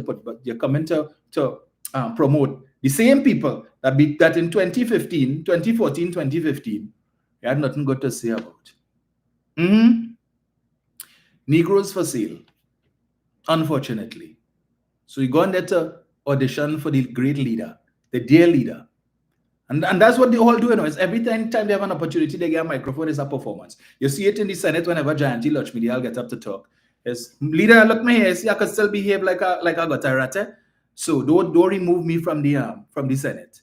Same thing with Annie Roberts, same thing with Naked. Because that is one of the key characteristic and qualification you need to have to serve the UNC as a candidate. You need to be a wajang and a guttarat. And also you must have the propensity to thief. So when you come into quote statistics about 91 billion borrowed, and nothing ain't working, the health sector ain't working, and education ain't working, and the roads ain't working. So where the money gone? But every day you're passing down Charlotte Street, and when you look left, When you come around the Savannah, you're seeing a brand new building housing the Ministry of Health. They're no longer paying rent on Park Street to the same 1% that's all you do like. But you're asking where the money gone. So that building came up there just so. Yeah? These things were ordered of themselves. Right? But Terrence they are saying just decided to take a drive around the Savannah. You see, that piece of land looking good. I feel that's a good place for the Ministry of Health. And he jumped out his car, he clapped twice, and the building appeared. And right next to that, right, you have Central Block, Port of Spain. Brand new state-of-the-art wing of the hospital. 2010 to 2015, when they were boasting, they had the highest energy revenues in the country's history. That old colonial building, that if we had gotten in 2018, when we got the big earthquake in August, they say if it was probably 0.2 stronger than that the whole building might have collapsed. That should have been condemned a long time, right? What did she do? She built one hospital under God's foot, right? In Cuba. If you need to get to that hospital in an emergency, pressure if you don't have a car. When it was supposed to be built in Endeavour in Chaguanas, where it's easier to access, you put it Oho in Cuba. I had cause to go there a couple of days ago because that's where my sister had passed and I need to go and get some documents filled out there by the doctors and so on, right?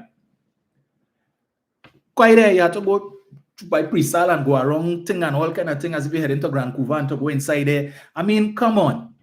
Because you can't take it from the highway. They're sending you all around the back to be able to come inside there. That's what she built. But he's saying where the money gone. You have a hospital in Arima, state of the art. So impressed was Jack Warner when he went there to seek medical treatment a few months ago. He felt compelled to write an article entitled "The Arima Hospital is the Ministry of Health's Best Kept Secret." Jack Warner, you know, friend of the PNM. He don't like Dr. Rowley. When you read his Sunshine newspaper every week, the government blasting Rowley. But Dr. Rowley ever and the PNM build that. And Warner went there, he said the Ministry of Health's best kept secret. But this clown coming to tell you, oh, the health sector in a mess. Go Grandy Hospital. Who built that? Who built that? Point Fortin Hospital. I played for you all the clip of the young lady who felt compelled to do a video to commend Point Fortin Hospital for the excellent service that her relative received a couple of weeks ago. Point Fortin Hospital. Who built that? I want to ask him that. Roxborough Hospital in Tobago. Who built that? But in the healthcare sector ain't working. You actually talking that BS. But you have Cuban boy who is no friend of the PNM, who is a self-confessed UNC supporter. Went to Eric Williams Medical Sciences Complex, better known as Monctop Hospital, recently with his 2 kids who were sick. And he felt compelled to do a video to praise the government for the service that he received. That his children received excellent care and then they were able to receive free medication. He didn't have to dip in pocket to pay for that. He went so far as to talk about the cleanliness in the restroom, the toilet. He said that toilet more clean than his own home, right? And as difficult as it was for him to do, he had to say, thank you, Dr. Rowley. Thank you, Prime Minister. So all of these, apparently this clown, this consummate dunce, he don't hear that. Right? He don't see these videos on social. He don't see that. He only see the ones where people complaining when all them bacchanalists and them go, and then they might probably go to the hospital where you see you have a few people because you have a few people waiting to be warded because you have persons up on the ward who shouldn't be there, who are discharged, but because their family members don't have time to come and pick them up, they sit down on the bed waiting for family members to come. And meanwhile, you have people downstairs lying on the beds in the corridor, waiting to go up on the ward. But these people waiting there for family members who couldn't give a rat's. But you wouldn't talk about that, you know. And since under Fuad Khan, under the PP, Fuad Khan said that you have people in the hospital who should not be there. This practice that people have are coming to drop off the elderly relatives around carnival time and so on because they don't have time to look after them. So you drop them off Tuesday and then you come back Ash Wednesday or the Thursday after that.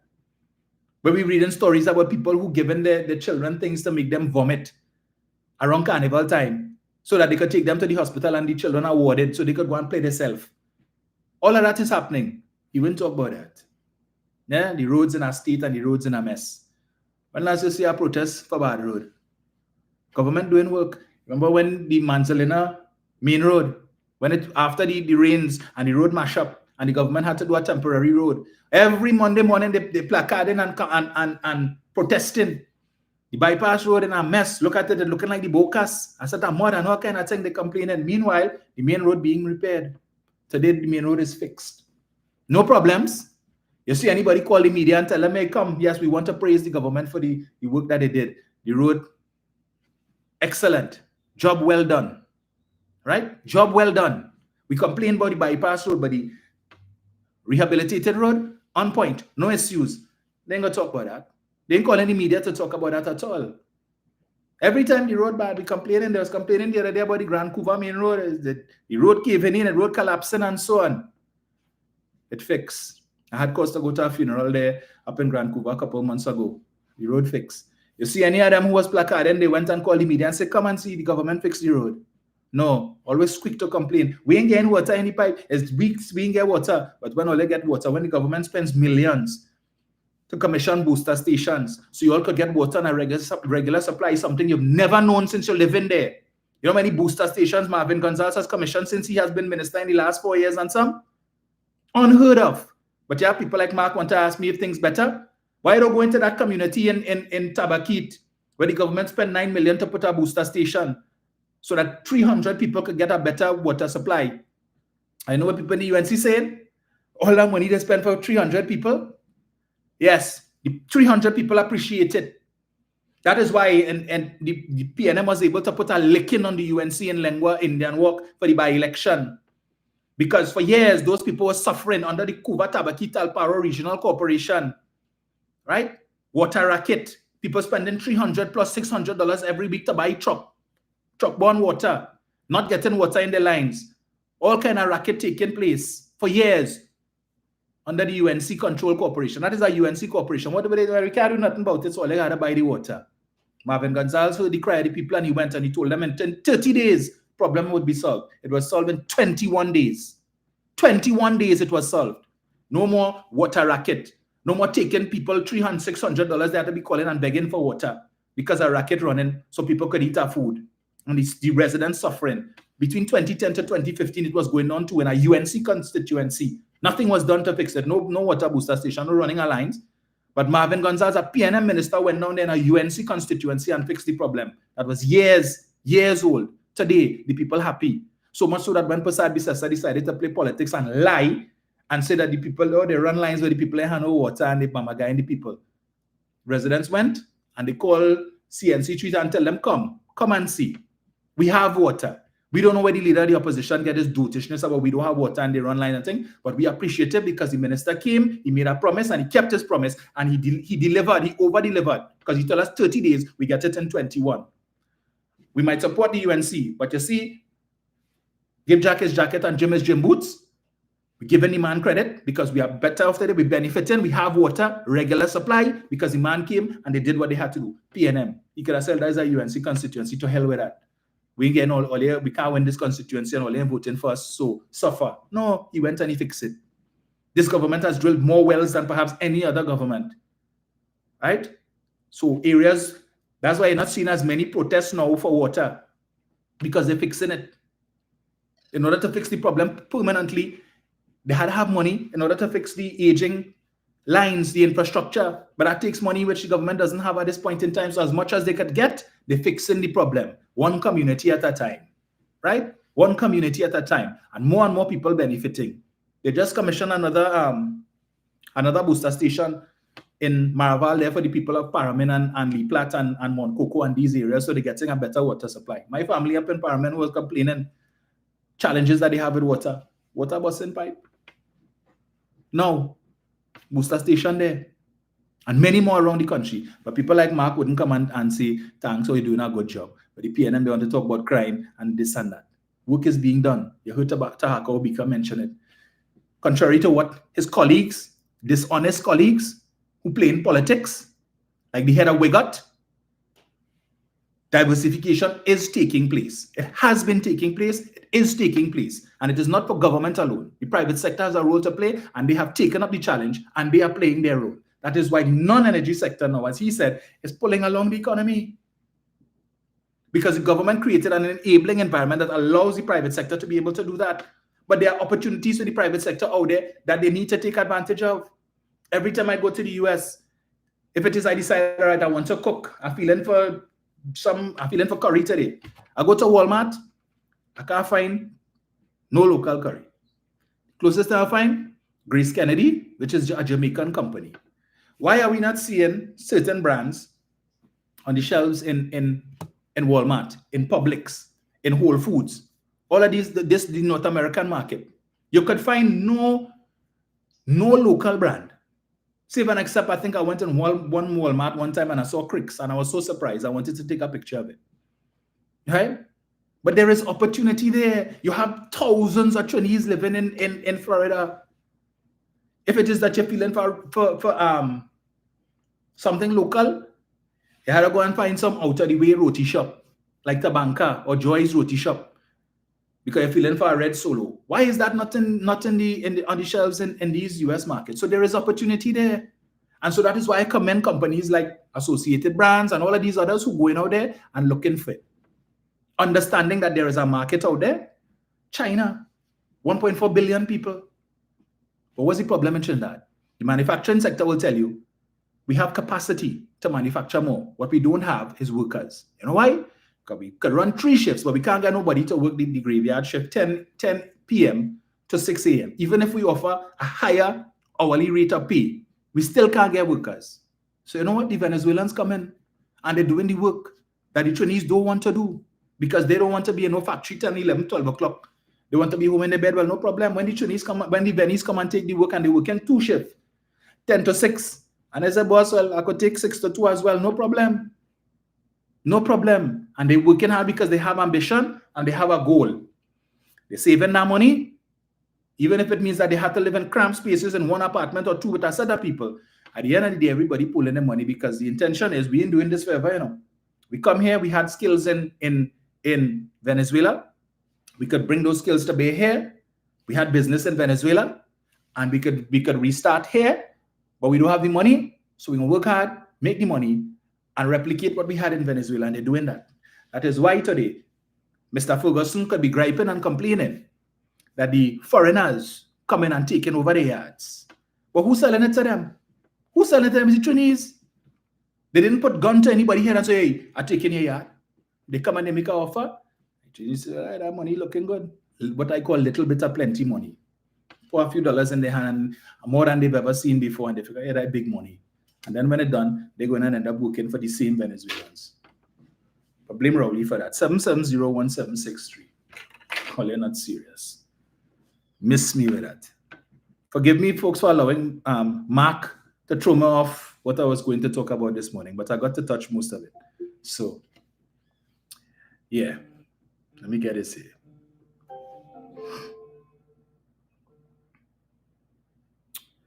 So, let me just, right. So let me get this here. Hello? Yes, sir. Morning. Yeah, morning. Greetings. Yeah, morning.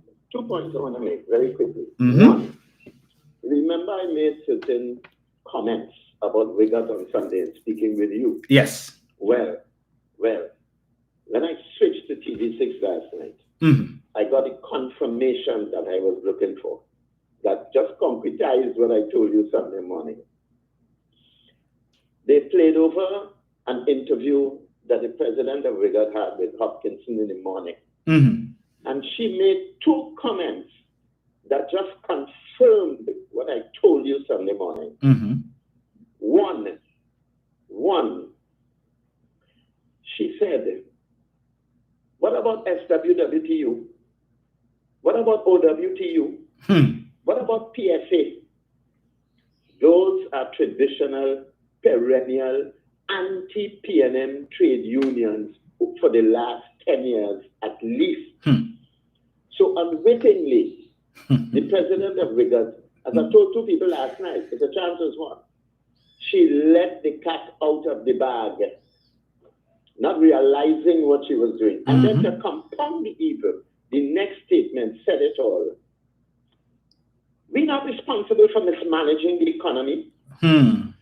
Those 2 statements are politically driven statements.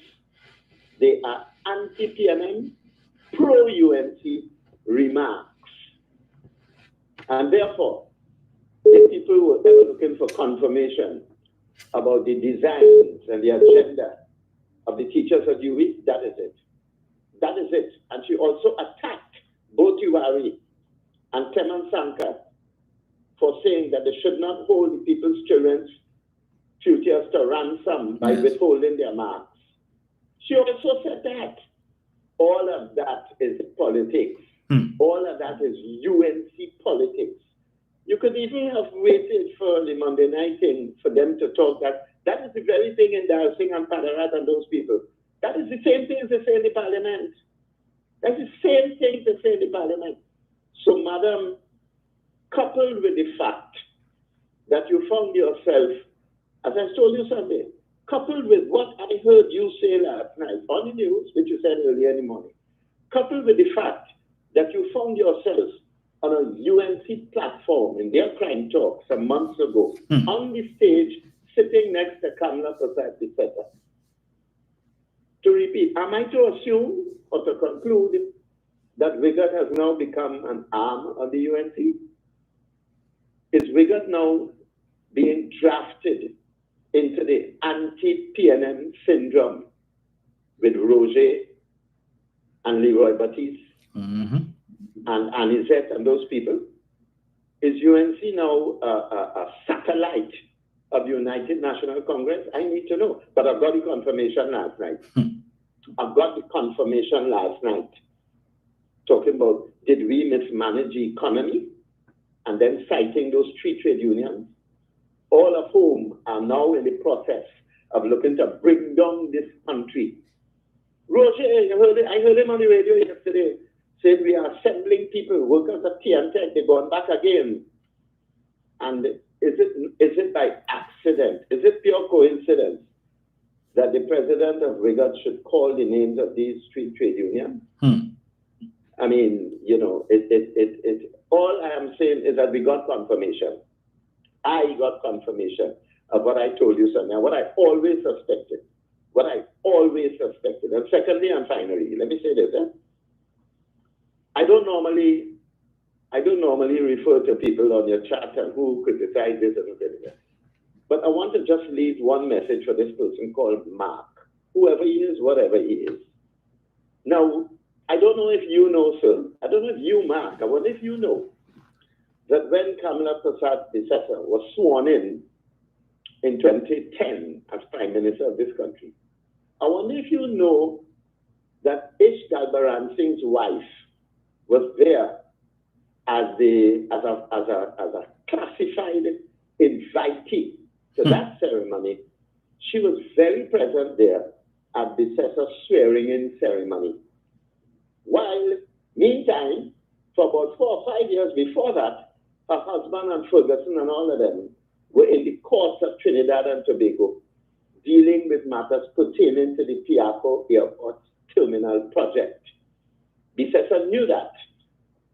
But this lady was a special invitee, Mark, to Bisesa's swearing-in ceremony as Prime Minister of Trinidad and Tobago.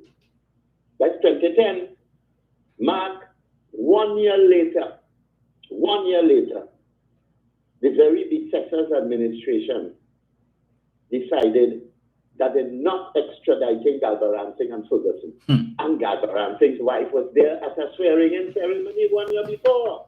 She decided that she's not going to extradite him. And Galbaran Singh's husband, the lady's husband, was one of those who would have been a beneficiary of the non-extradition decision. And guess what? 1 year after that, 2012, the very fateful decision by Bisesa again, Section 34. To compound the evil of what she did the year before, she compounded the evil by coming up with legislation to free them of all the charges,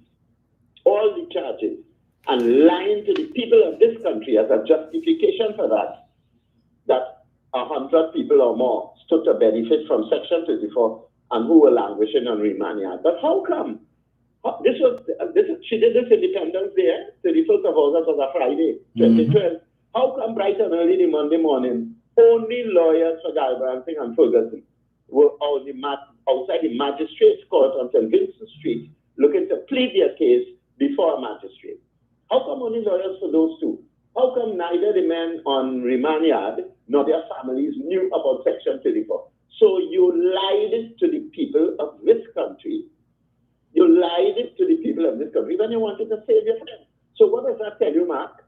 As I conclude, what does that tell you? In the space of 2 years between becoming Prime Minister and Section 34, in the space of 2 years, you made moves to save them from charges and jail. From charges and jail, right? And you, Mark, must take note of these things. So when you talk about 570 murders, just remember that when people endorse and protect high-powered white-collar criminals, that is as bad as, if not worse than 570 murders, because you are mortgaging the chances and the futures of thousands of children in this country who bank on an enhanced economy with a lot of money that would have come from the Piaco Airport project. They were sold out to Galbaransing and Ferguson. Courtesy, guess who? Guess who? Courtesy, guess who? And also, not only Mark, also the president of Wigan. Guess who? Kamla Prasad Sifefa. Thank you, Mr. Roman. Thank you, sir.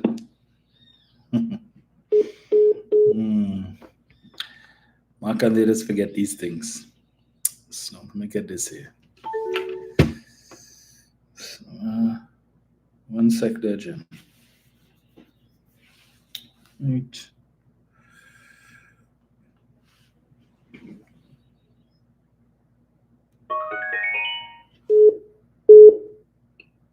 Jenny. Hi, morning, Dominic. Morning. This is the morning to all those who are locked on to facts and stubborn things. I will continue to say I do not have a problem with workers standing up and protesting or picketing for their rights, the interests and the benefits of the workplace. My issue will always be with some union leaders who continue to fool these members who already have a stress because the salaries is not up to where it should be, and all the other issues they have, and they use that to their advantage, right? There's a thought or a certain opinion that George Weeks would have lost all credibility when he became involved in politics. Because after Butler era, George Weeks was the man. OWT used to be the most militant and vibrant union they have. PSAs were founded by clerical workers for public officers, so the culture was totally different than those from the oil field, right? I want to say that Tech workers are on 2015 salaries, I think it's 2015 salary, because of the union. Because when the union offered a state police association 6%, Tech offered 6%. Because at the time Tech was saying they cannot pay more. Because in the GSC in Parliament, they had said since 2012 they didn't make a profit, and every year they're in $1 billion debt. And it wasn't for the government's subvention, the total where Tech would be in terms of being able to give service to the nation. So based on that, they offered 6%. It wasn't accepted, and it went the natural place into the industrial court. And unfortunately, not accepting that 6%, the judges in the industrial court, part of the views that formed the opinion and given the judgment, was that same thing I spoke about. They took the excerpt from NDJSC that the general manager of Tech and they before the ministers and Senate and whoever wanted us going to would have said that, and that would have helped inform the decision. Playing it my way. To say, well, if only over 6%, Tech can't pay more, we have to look at the national good or injury it will cause, 000. and by extension, OWTU for their members also get 000. That's the reason why TNTech workers on 2015 salary to this day, they could send who they want to dispute it, that's quite okay. So I'm saying that the unions sometimes are the ones who create problems for members. I'm talking about PSA now. Public officers on 2013 salaries because of Watson Juke and Leroy Baptiste. Leroy Baptiste was a consultant with Watson Juke when Watson Juke was the president of PSA. So Leroy Baptiste was a manager in WASA. WASA has a PSA office. They were able to get the management WASA to rent a building for them so it have a PSA section there. So them does just do union work and getting the money from WASA without doing the actual WASA work. That's how fortunate they have it, right? I can't argue with them, they were able to negotiate that. But the point I want to make is this.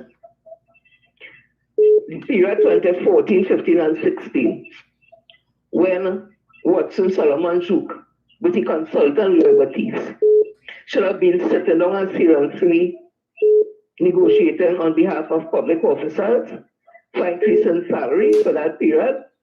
They were busy getting Watson Juke into politics, so they didn't have time. Watson Solomon Juke went up for PDP, from the PHA election as an independent. And he won in his area and became the minority leader in the THA. So automatically he became an employer. So an employer going to fight on behalf of the employees to get a raise in salary is a conflict of interest. You can't be employer and employee at the same time.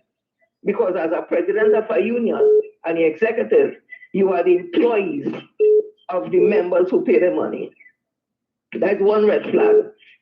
Then it went further. By 2017, Juke formed the PDP party with the help of Leroy Baptiste. So they had no time to be in front of the CPO in a serious way to negotiate in good faith on behalf of members. And I don't know why we here today, because people need to know the government had a work to do and their part to play. I'm not discounting that. But what is the work the union has to do in the interest of its members?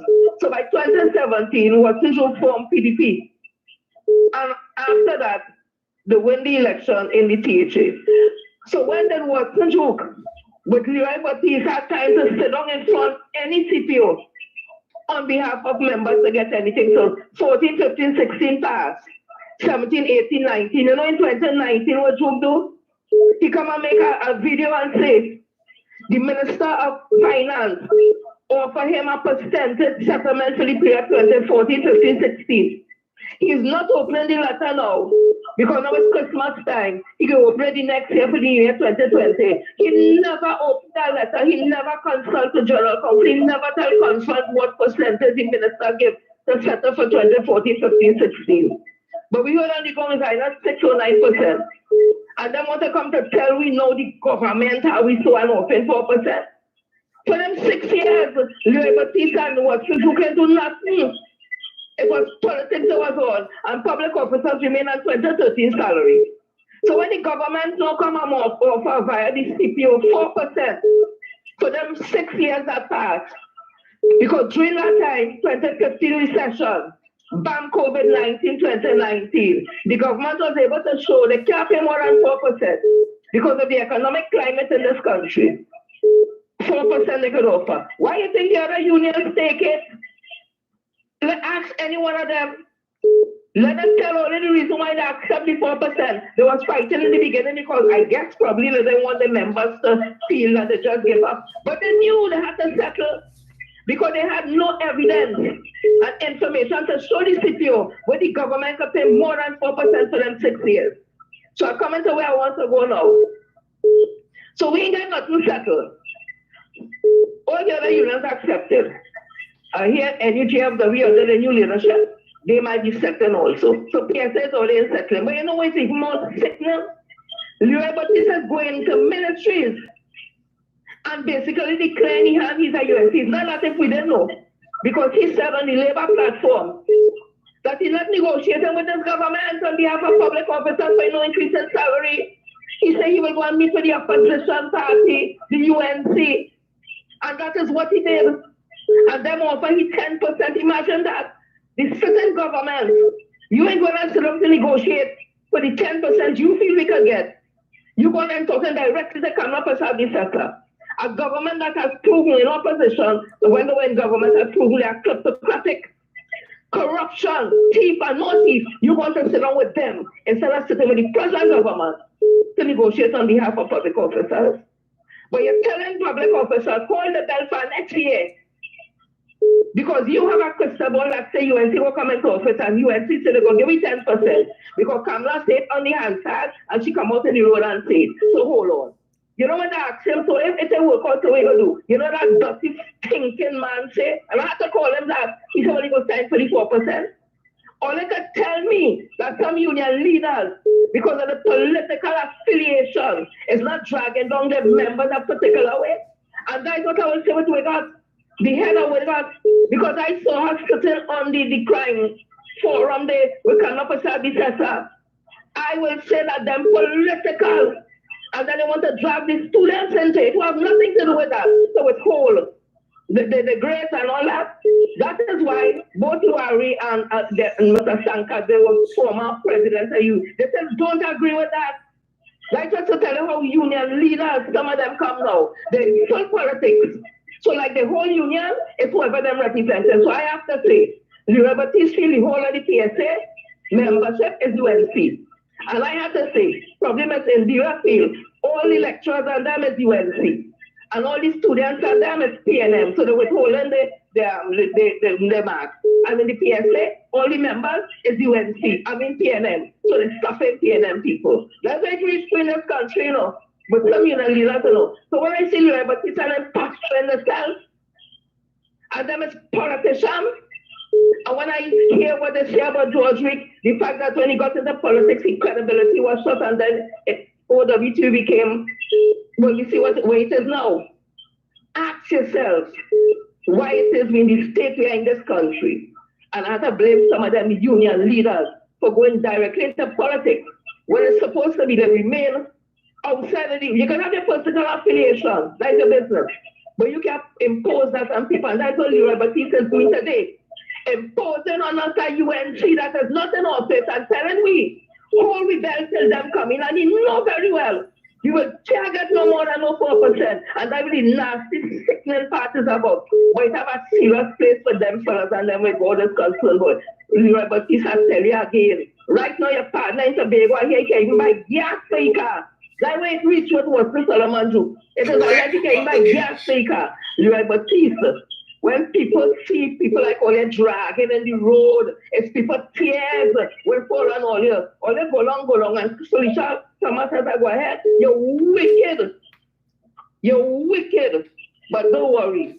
God will deal with all wickedness and all unrighteousness. Thank you all. Have a blessed morning. Thank you, Jen.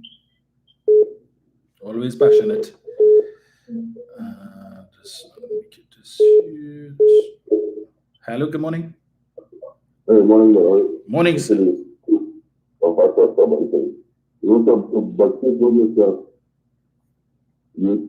You're sounding a little muffled. Yes, so you said, you know. Okay, I don't know what happened, Nicola. Call me back. I just cut off.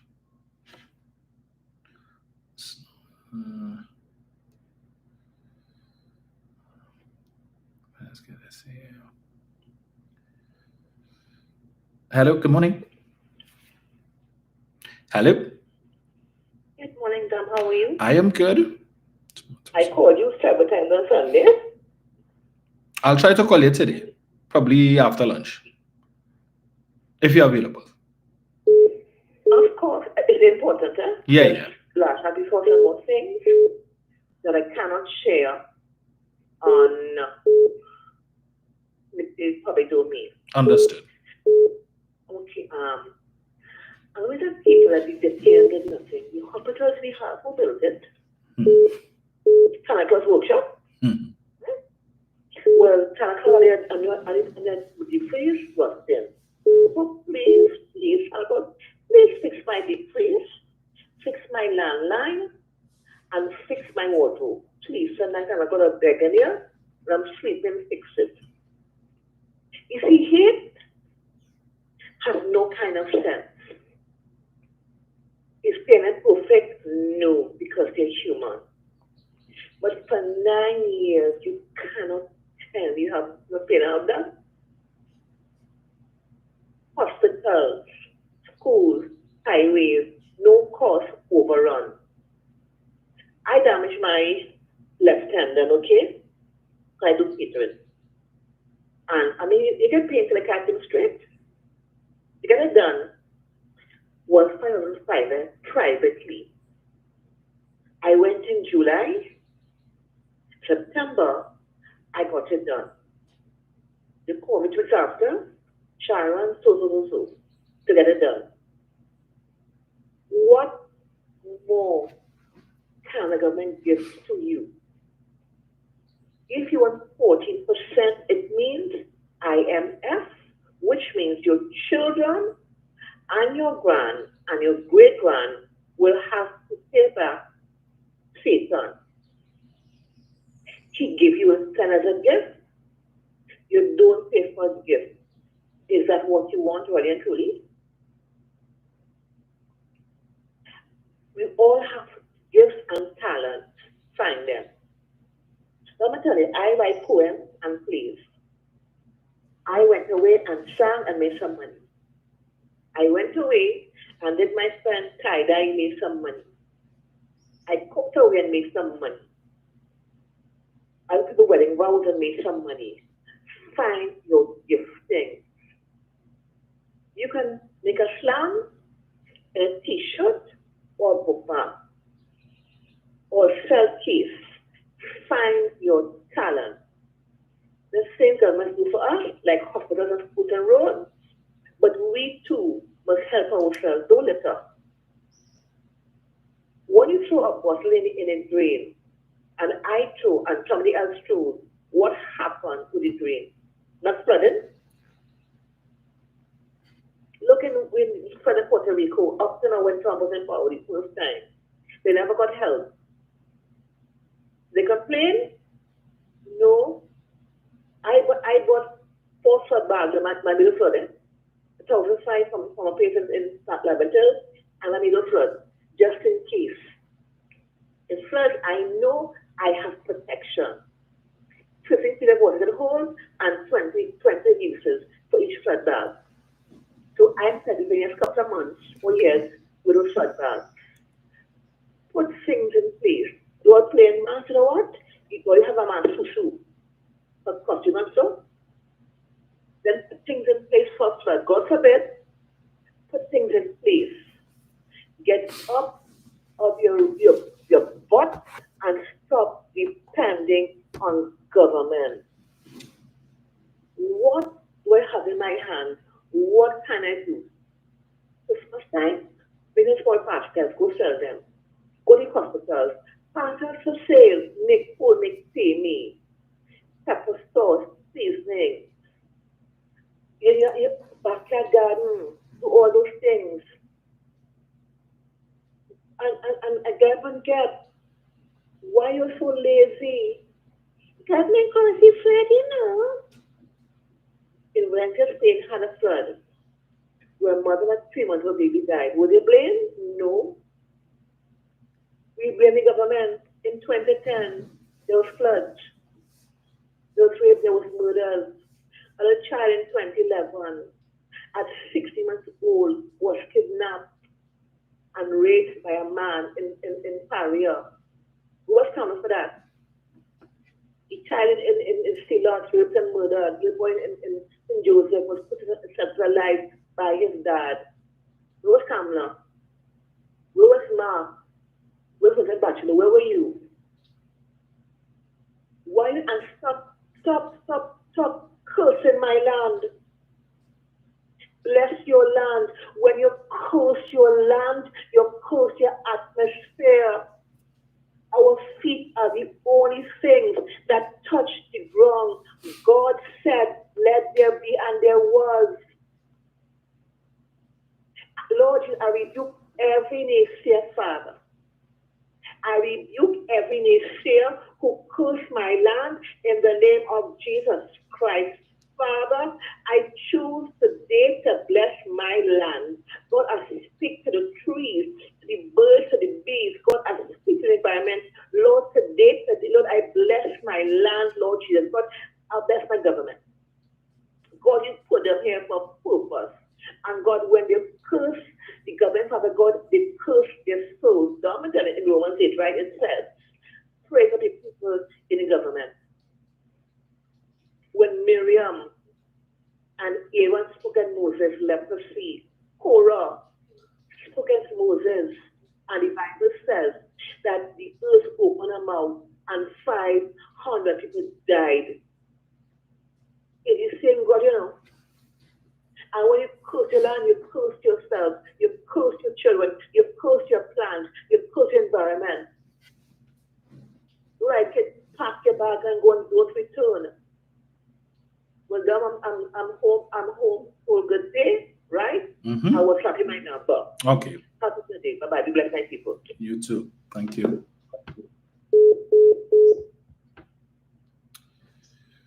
Right. Hello. Hello. Hello. Yeah, brother. Yes, sir. Sorry about that before. Yeah, go ahead. Right, so listen, what the hard farmer is also like the clown from identified, she was also auditioning for the birthday. And she was clear, and I want to be in the cabinet, but then by the time I told you at point,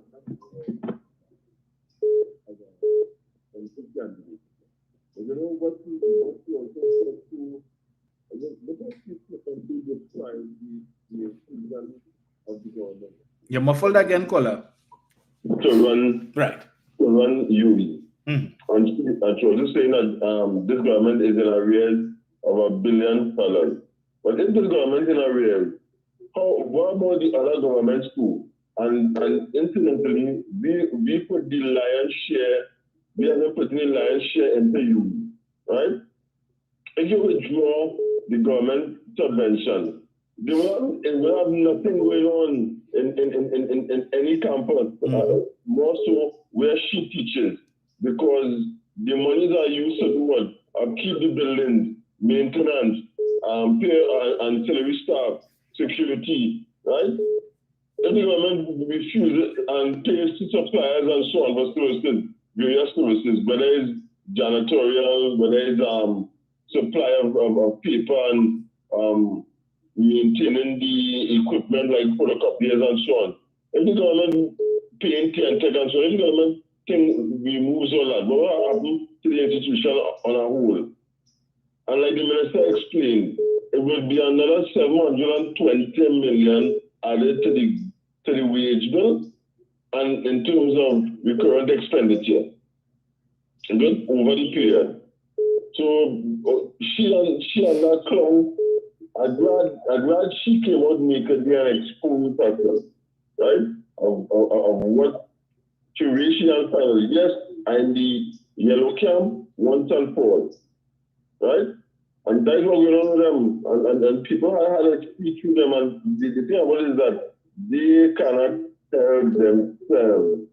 You know, as all the programs you're speaking about, somebody just sent me one, where there is one where the application on this part.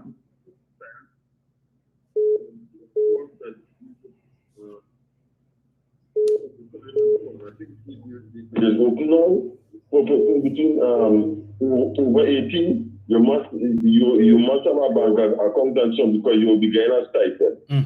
In the first instance, the classes will run from 6 to 9, and then it will be for the first 6 months in the evening, and then you will also have a portion online. And in the next 2.5 years, they're running for training. The next 2.5 years, it will run 8 to 4 and so on, right, every day. But they're getting a stipend because they'll be placed to work with people when they train you on a particular course. Understand? So these are some of the things that the government is doing. And what I'm saying, I would have seen a post elsewhere where they show their people actually going into the starter home and they saw the foundation. Now this course is the manufacturing apprenticeship under the manufacturing apprenticeship program. You're getting a journeyman diploma. And you're getting mechanical engineering technology, industrial maintenance technology, electronic technology, and mechatronics technology up there at Mokoya, and also down at Pleasantville Technology Center. Right? Come on. I mean, some of the courses, yes, people have to have some level of PhD, but in other courses, like the short courses, you identified. You're going there with nothing, you're going with nothing. Once you have the ability to read and write, right? You can attend to these courses. And like you correctly said, if you do it cooperatively with other people on the cohort, right? That is a way of initiating themselves into businesses and cooperatives and being able to access funds from NEDCO and even community development, right? But, I want to leave something with the Dominic and for the National Committee. So my second son will have been part of the teacher principles of business cohort for the June exam. When they got the results,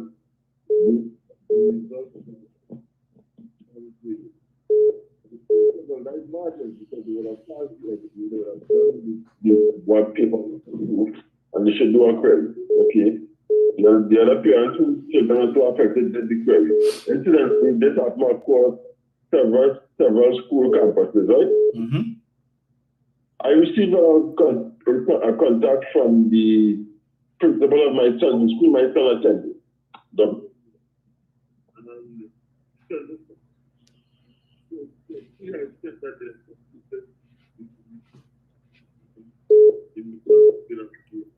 However, for the parents to access the upgrade, they need to pay. You're going low again, Kola. Yeah. Yes. They say that you need to pay a fee of 200 Barbados dollars because the system for reviewing flexi has been upgraded, and therefore, before users are released, you need to pay that 200 Barbados dollars. MOE has said that they are unable to access. So here you have thousands of parents now faced with this reality of having to pay the 200 Barbados dollars for the children to access the grades. But they don't know what the grades are. They haven't given an indication. And I'm saying, to me, this is extortion because this wasn't a fault of the children. Right? So I just want to share that out there, and people who are similarly affected, I think that we should do something. I'm going at the school at 10 a.m. today to hear what is what, but this is another sour taste in my mouth. And when you think about the number of youth who fall through the cracks because the collusion with what happened to them after they would have done the second and other types of exams, you will understand why. Right? Because if somebody is looking to go on to do A-levels or even start a tertiary level course that requires particular A-levels, and you have to go through this, it can really be heartbreaking if you don't have the parental support, like my son has with me. Yes. Or just we were taught to know how to go about the process. I want to highlight that, and I hope that could be addressed at some time. But great program as usual, brother, and take care. Thank you so much.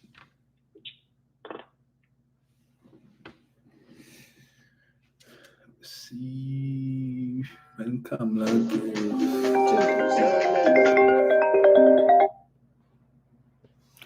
Hello, good morning. Dominic? Yes, sir. Yeah, good morning. Morning. Yeah, I was watching YouTube last night a particular video, and I don't know if you're aware, because you're aware of so many things with doing your research. And I couldn't understand why the UNC was so connected or copying the Republican style of politics and bringing it down to Trinidad because I couldn't see the connection. So it is only when Vivek Ramaswamy, and you know that name in the US, the candidate who has been now submitted for he and Elon Musk. Yes, for DOGE, the Department of Government Efficiency. Right. Yes. So he and is a Hindu, right? Then there's another fellow who they put in with called Patel, Ashat Patel or something like that. So, and the one that they're having problems with respect to security, that he put her in national security, Tulsi Gabbard or something like that. So yeah, Tulsi she's Gabbard, also a Hindu, right? And she left the Democratic Party and joined with Trump last year, right? And what I am seeing is that Donald Trump has been attending privately, but it wasn't being shown on national television away. But he has been privately attending the Hindu functions and openly stating that he loved the Hindus. And so that the Hindus who were in the Democratic Party have left the Democratic Party and gone across to the Republican Party. And they are being rewarded with these positions, right? Strategic positions and important decisions, right? So when the former Trump ambassador came to Trinidad, you realize there was a coldness between himself and the PNM government in the way how we used to operate and hang out mostly with the UNC. And so what it suggests to me that there was a private and secret movement going on to attract the Hindu votes wherever they are, or Asian votes, wherever, how they call it. So now it is playing out themselves. You know, the Tulsi Gabbard lady, she's having problems with her credibility because everybody look at her as a snitch, right? J.D. Vance, his wife, is also a Hindu. And she used to work with, I think, the Supreme, either two or one of the Supreme Court justices who gave Trump immunity, right? So I want you to do your research because I know you have a lot of research to see what kind of movement is taking place and see how it's connected with Trinidad. Right. Because something is happening and we have to look at our interests because we want to see who they're going to send as ambassador to Trinidad and see what is going on because it will affect. You don't know what sort of reports the former ambassador for Trump sent back before he died. Right. So we have to look and see what the movements that are taking place in the United States, who and what they're sending to this region, and check their background and see what is happening here. Because we can't take things on face value. We have to look and see behind the scenes. So I want you to search the videos and see Trump and his connection with the Hindus in America and so forth. Because right now the Democrats are cussing the Hindus left, right, and center, and they're publishing it. So I want you to check on that to see what bacchanal is brewing there, and see how it is connected down here. Will do. Okay? Will do. Thank you. You're welcome.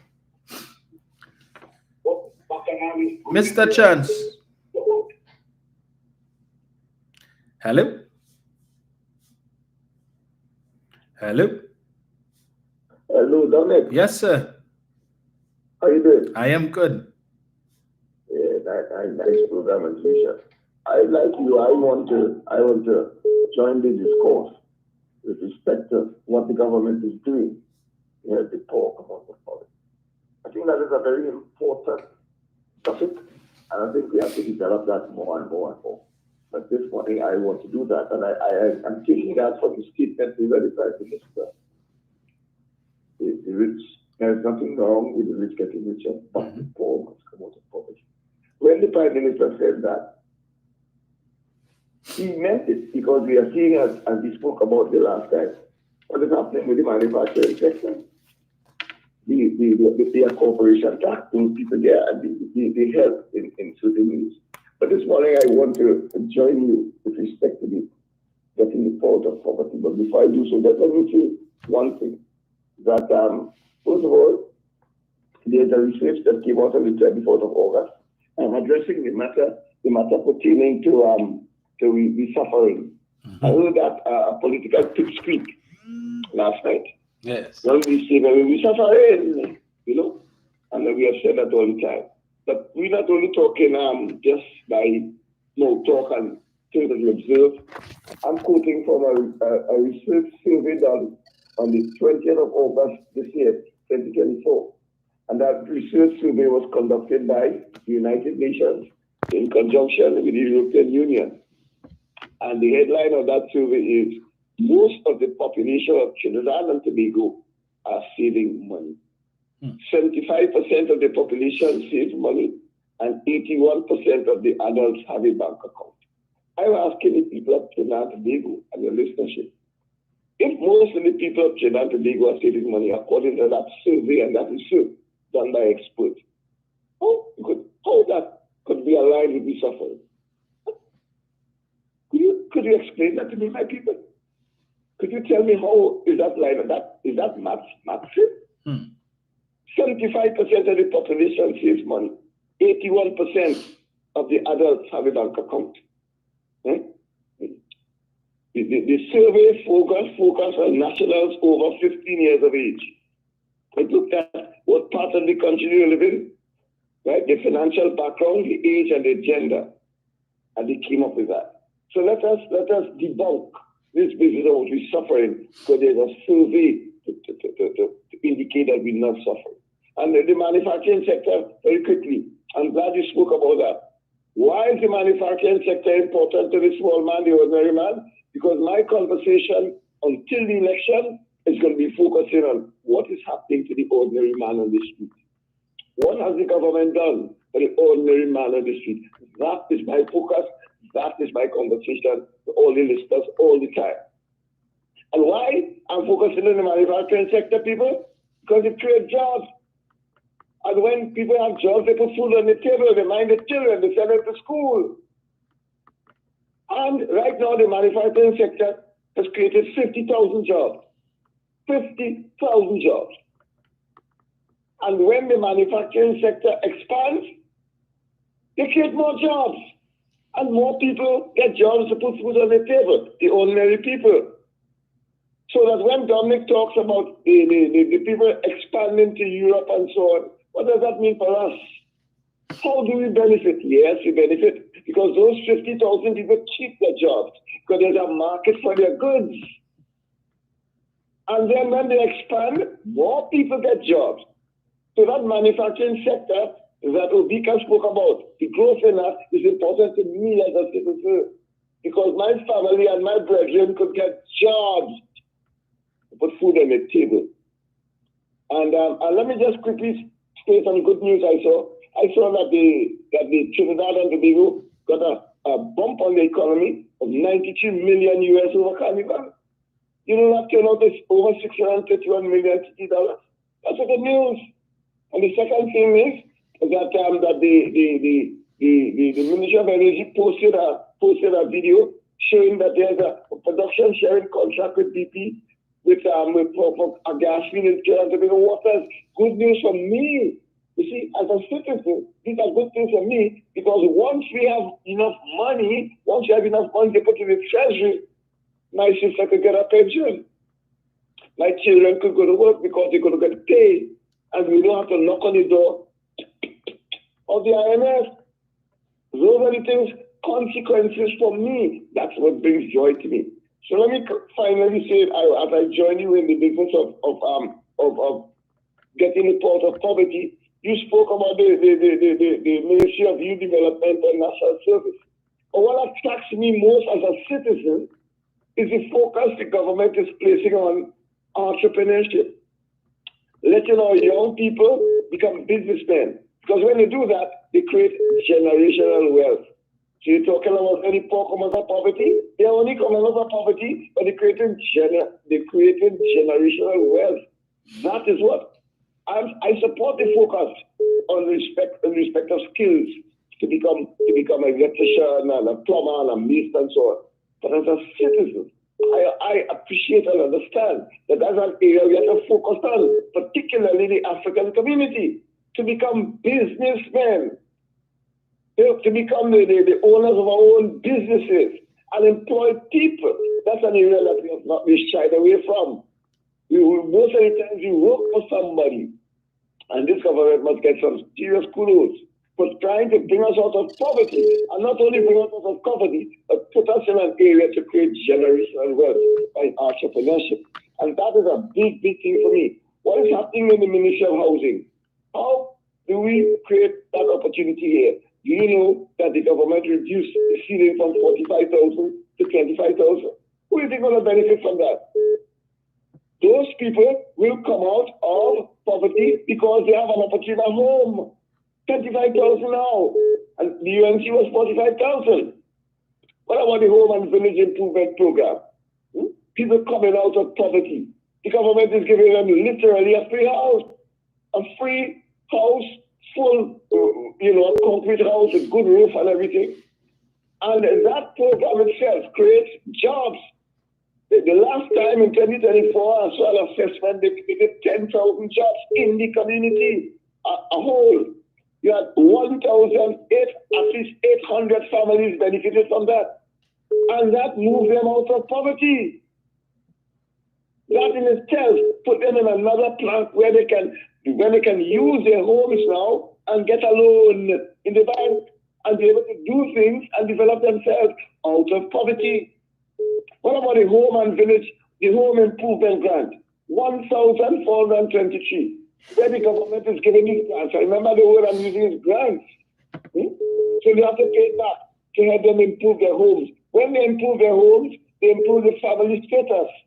So the children will have a special place where they could do their homeless and thought, moving out of poverty. And those things are important to me as a citizen. And finally, let me come to the Ministry of Finance. I think we talk about that all the time. We talk about the question of the daily paid worker. When this government got in power, the daily paid worker was $15 an hour. This government moving from $15 an hour to $17.50 an hour. This government moving from $17.50 an hour to $20.50 an hour. And right recently to the public sector worker to $22.50 an hour. Isn't that an opportunity to move out of poverty? When you have more money in your pocket? And finally, another more money in pocket business that the government has income tax. The threshold is $7,500. What does that mean for you? Anybody getting $7,500 and less don't have to pay tax. So they have more money in their pockets to do things. That is bringing them out of poverty. So they can focus on the children, help the children with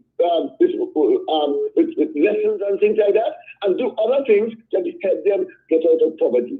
I thought I would just bring those others. But tomorrow I'm on 95.5, 91.9, and we'll expand on it because that is my focus.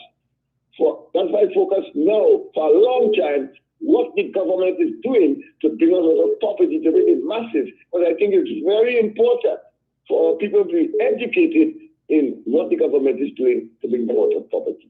Thank you very much, Captain. Thank you, sir.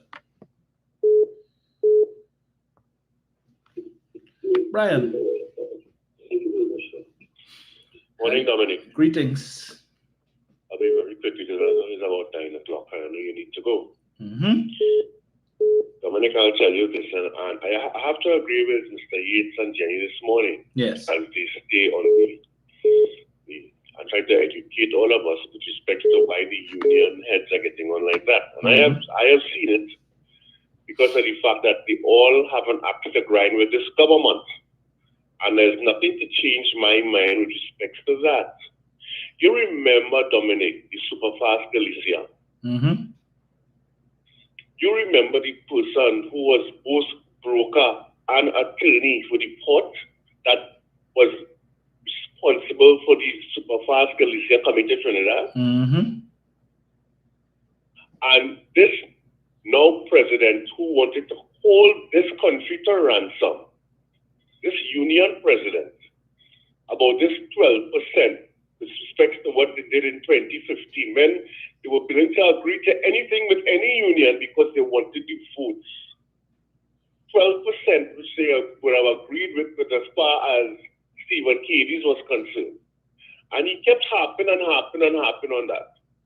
But do you also know that that particular individual, if you recall, was on the verge in 2015 of getting a $53 million contract to either do cafeteria or maintenance on the Superfast Galicia. And it fell through when this government got into office. So all of them have axed the grind.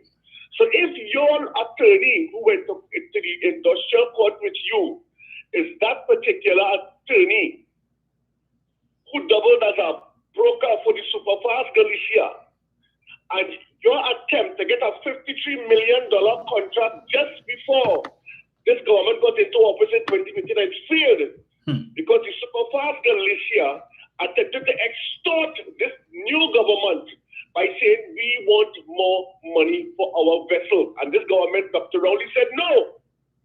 So if you don't give us, we will pick up our Georgie bundle and be gone. He said, well, bye-bye.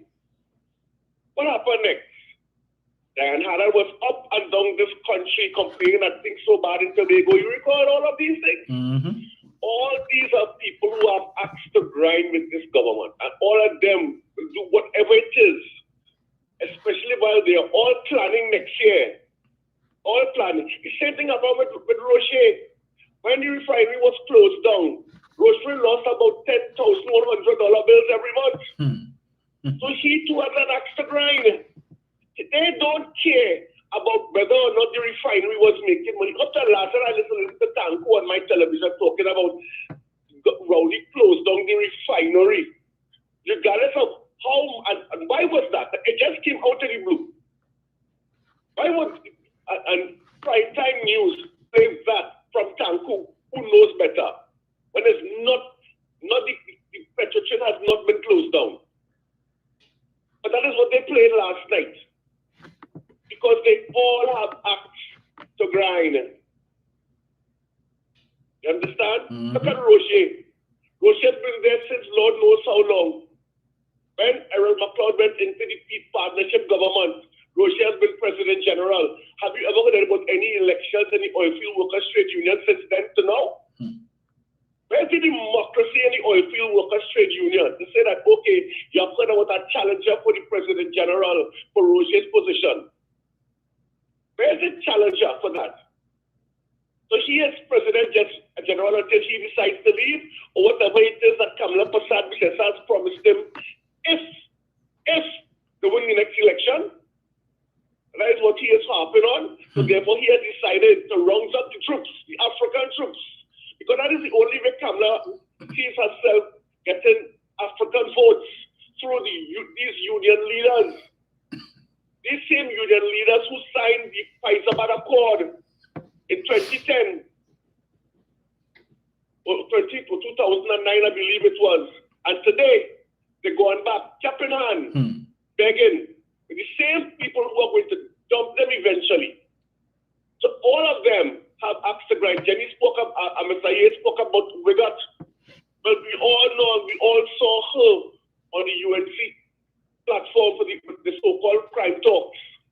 So we all know they all have something to grind against this government. And if it is to upset the country with bacchanal and propaganda next year, that is what they intend to do. And the only people who walk behind them are who? Mainly people of African descent.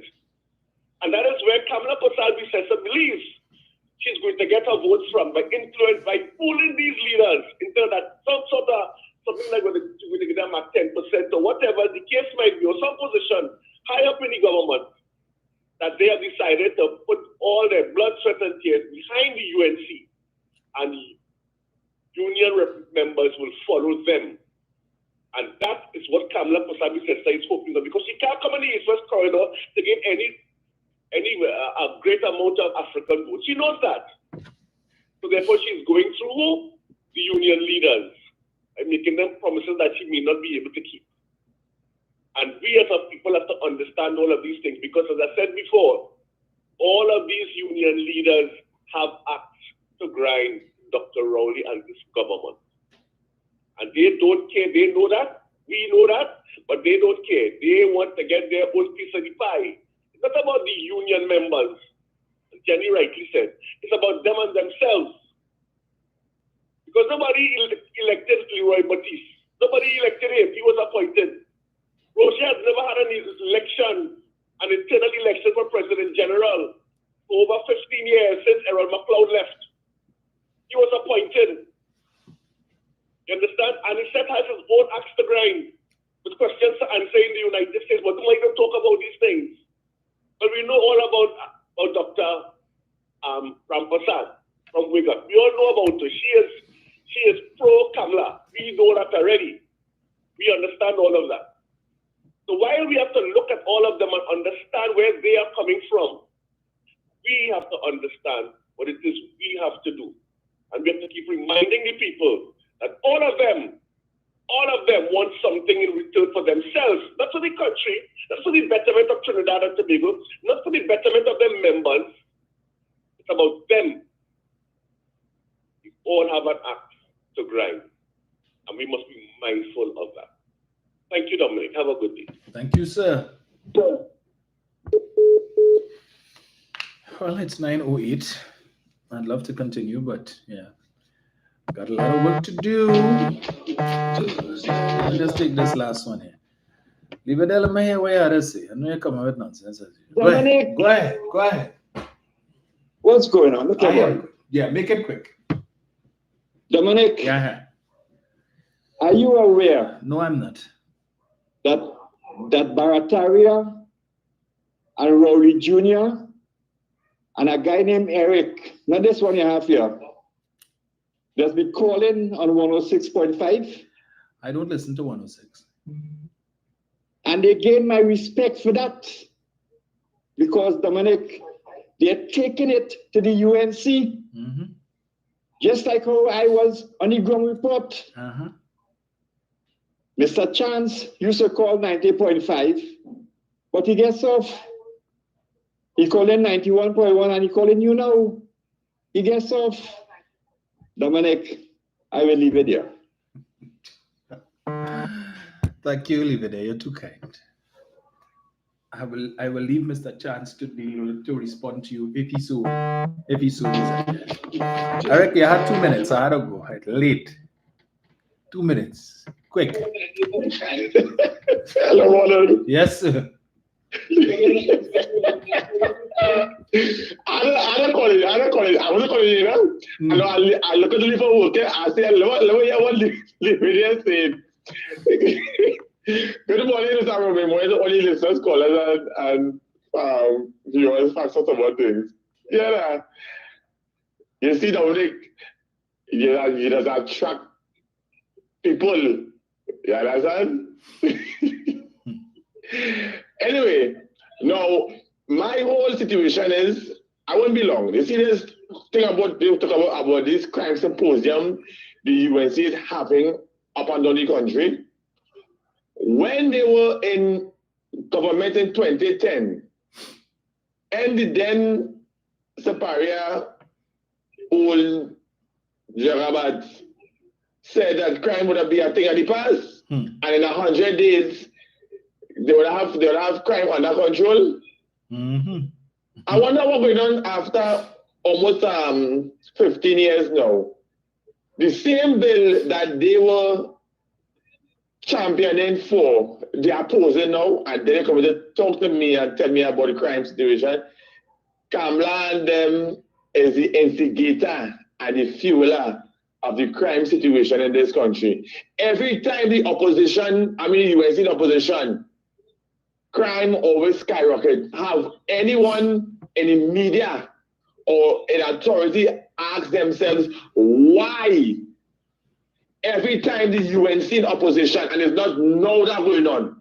That's going on since in all our we named oh God, I forget his last name. Anyway, that they don't know why the media and those in authority and question the UNC opposition every time they are opposition by the crime situation, the murder toll and these things skyrocket.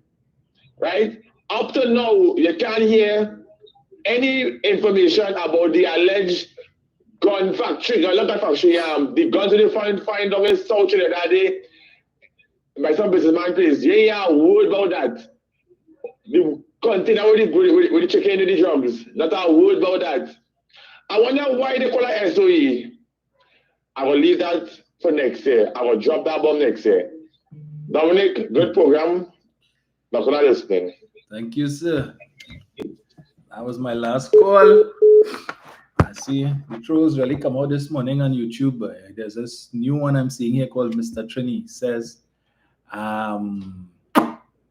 PNM achieved nothing in 9 years. I don't have the time to deal with that now. Then he come talking nonsense about bring back the 3 billion. What 3 billion? You still on that nonsense about 3 billion? There is no 3 billion. 3.3 billion understate. You know, I can't understand with these people. Let me take 2 minutes. 2 minutes. They implying the government thief $3 billion. And I keep making the point. How did the $3.3 billion come to the fore? How did it come to light? Let me educate this Mr. Trini. Right? The Auditor General's Department provided with the document, did the audit, and they're ready to generate a report. They may realize no 3 billion understatement, no 3 billion missing, no 3.3 billion, no understatement, nothing. Public servants in the Ministry of Finance, the Board of Inland Revenue, and so on, and doing the reconciliation, we realize, but wait now, something wrong here, because the figures that this department sent not matching up with that department. So we need to do something to, because you remember in accounts, everything must balance. So they do the investigation and they realize, well, wait, there was an underestimation of revenue here because apparently something happened where, with respect to the issuance of VAT refunds and income tax refunds, when the government takes in taxes, the net figure that would be recorded for income is what you're taking minus what you pay out, and what is left is what is your revenue for the year from taxes, right? Because remember, people paying the taxes, whether it's income tax, corporate tax, whatever tax, and then the government is paying out money via VAT refunds. You do your income tax, you had some things to claim for, and the government had to give you back money. So when they minus what they paid out from what they take in, the difference is what they report. So you had a situation where it is that VAT refunds were paid out, all right? And there was a double posting for the $2.6 billion. So if, as a former banker, if it is, a person comes to me and they give me a withdrawal slip. So I put it through, right? And then person come to withdraw $10,000. So I put through the transaction, whatever, they give me one withdrawal slip. So I have it there, but I forgot to put it in the franking machine or whatever. So behind it, I would see that this transaction was put through. So my documents get mixed up wherever it is, and then I go into and I realize, but wait, I put it through, right? I check on the system, right? I ain't sure. So I put it through a second time. So $20,000 come out from the people account, but it's only 10,000 supposed to come out. So I did the one transaction twice. One transaction, 10,000 withdrawal twice. Okay? So when the person go in and check the bank account, they realize 20,000 came on my account, but it's only 10,000. So the next 10,000 gone because that one transaction was double posted. So you will say, well, okay, money $10,000 missing, whatever it is. So what I have to do now is to reverse that the second transaction that I put through, because it was double posted, reverse that, and the person $10,000 come back in their account. Okay? Which is basically what happened here. You had a double posting for that. But you have people like Mr. Trini who are here that the central bank in their progress report for the last quarter indicated that there were challenges with the electronic check cashing system, this new system that was introduced in March last year. Before, they used to do the thing manually. All right, now they have a new system with this electronic thing. So there would obviously be little teething problems and so on, which they did. So it is in the central bank, supposed to the central bank admitted the error occurred. But these clowns still come in with 2.6 billion missing and 3 billion missing. The additional $733 million, as was explained, the government issued VAT refunds, income tax refunds in 2022, but the people only came and presented the checks for payment in 2023. All right? And that would have impacted on the 2023 revenue figures. Because we gave all of these checks, you all were supposed to bring it in 2022 and present it for payment in 2022, so it would have been deducted there. But we know how TT posters work. I experienced that before. The government sent out the check, and the check ended up somewhere. I live in Arima, but my check during COVID ended up in the post office on St. Vincent Street. How? So when I call in BIR to find out now, because I got the assessment notice that they said it has normally come after the check to tell you, well, this is what your refund was and whatnot, how they calculated. So I know this comes after the check. So if this come, a check was issued, but I received no check. So go on to BIR, they say, well, okay, we send it out, whatever, this work. Check here, check there. Go on and check. Post office on St. Vincent Street, the check there. All right? So check presented for payment in 2023. So it's deducted from our revenue, as the case may be. The explanation has been given, but these people still coming with a nonsense about 2.6 billion missing, and there is no money missing. The auditors, senior auditors, not junior auditors, no, senior auditors from the Auditor General's Department went to the Ministry of Finance. They audited over a 4-month period. In the exit meeting on July the 22nd, when they finished the auditing and they had to do their report, they indicated to the staff at the ministry, okay, we did our audit. We are satisfied with the documentation that you all provided in explanation for the 733 million and the 2.6 billion. We understand what happened now. We understand that when we came the first time in April and you all only had 7 days in which to gather all these documents and bring it for us so we could examine it, that it was you weren't able at that time to bring us the documents because we showed up unannounced. Because a request was made of the Auditor General, our boss, and it was only when the minister threatened legal action. When he threatened legal action, did she decide, okay, it's serious, and dispatch? She got the letter or the pre-action protocol on the 16th, and then the next day, the 17th, she dispatched senior auditors to the ministry. So they just show up one morning where we come to audit.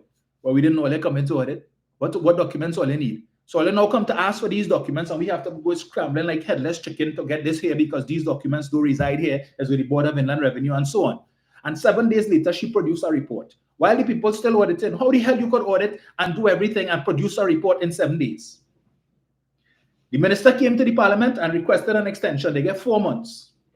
They went and they were able to look at all the documents and they were satisfied. Okay, everything we requested, we were able to see, yes, this is what happened. They produced their final report, gone to their boss. But because now people like this, what's his name, Trini, whatever, Mr. Trini, have her up on a pedestal like she's some hero, and she defending the poor man and defending the citizens, she decided to dig in her heels. Because if she admits that she was wrong, as the minister would have indicated, and if she admits that Mr. Imbert was correct, how she gonna look?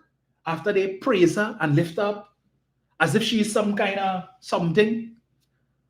So she loved the adulation that you all give her, people like Mr. Trini and Mark and Winston Bachelor and them. She loved that adoration that they've given her, and she refused to give it up. So even though her senior auditors went back to her after they completed the audit and said, look, this is what happened. They showed us, the explanation was given, what happened with central bank and so on and so on. She not content with that. She want to go down to the central bank and see for herself how it happened. So she want to go in the room where they do the electronic cash clearing thing. She want them to walk her through the process so she could see how it happened, to see the vouchers there and so on. As I said, she like doubting Thomas. She don't take any word of the Lord that I am he. No, let me see the wounds in your hand. I want to choke my finger in it. Raise your foot. Let me put my finger in that too. Let me stick my finger in your side to see where they stab you with the spear. Let me see that too.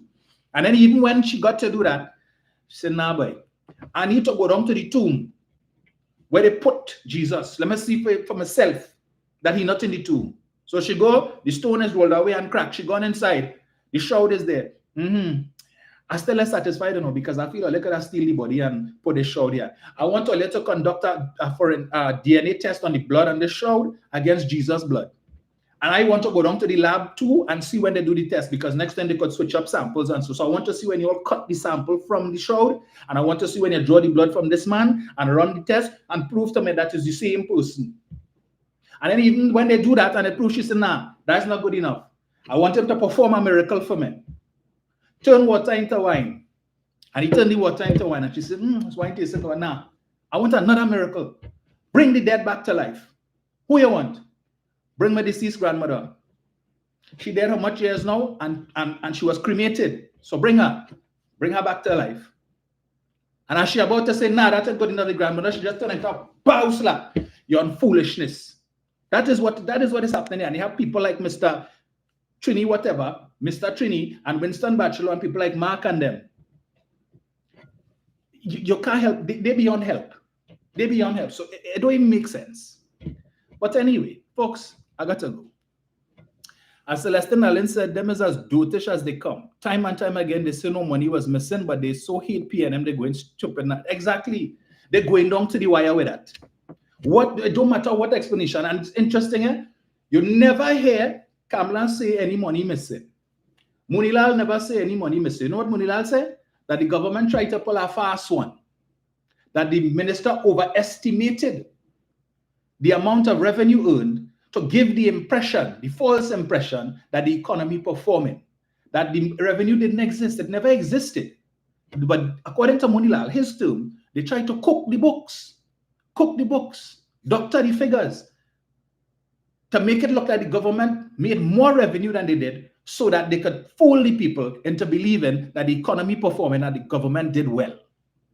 And that the stewardship and management of the economy is so great and this is so much money. That is what Munilal and them saying. They never say any money thief and no money missing.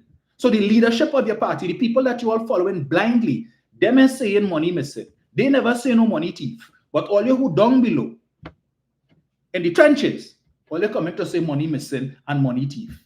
So them at the bottom of the totem pole, not agreeing with those at the top of the totem pole. So it's just idiocy all around. But all you like to come and talk about the PNM and the PNM and the PNM. Look, all you miss me with this nonsense. I say money, but you could say what you want.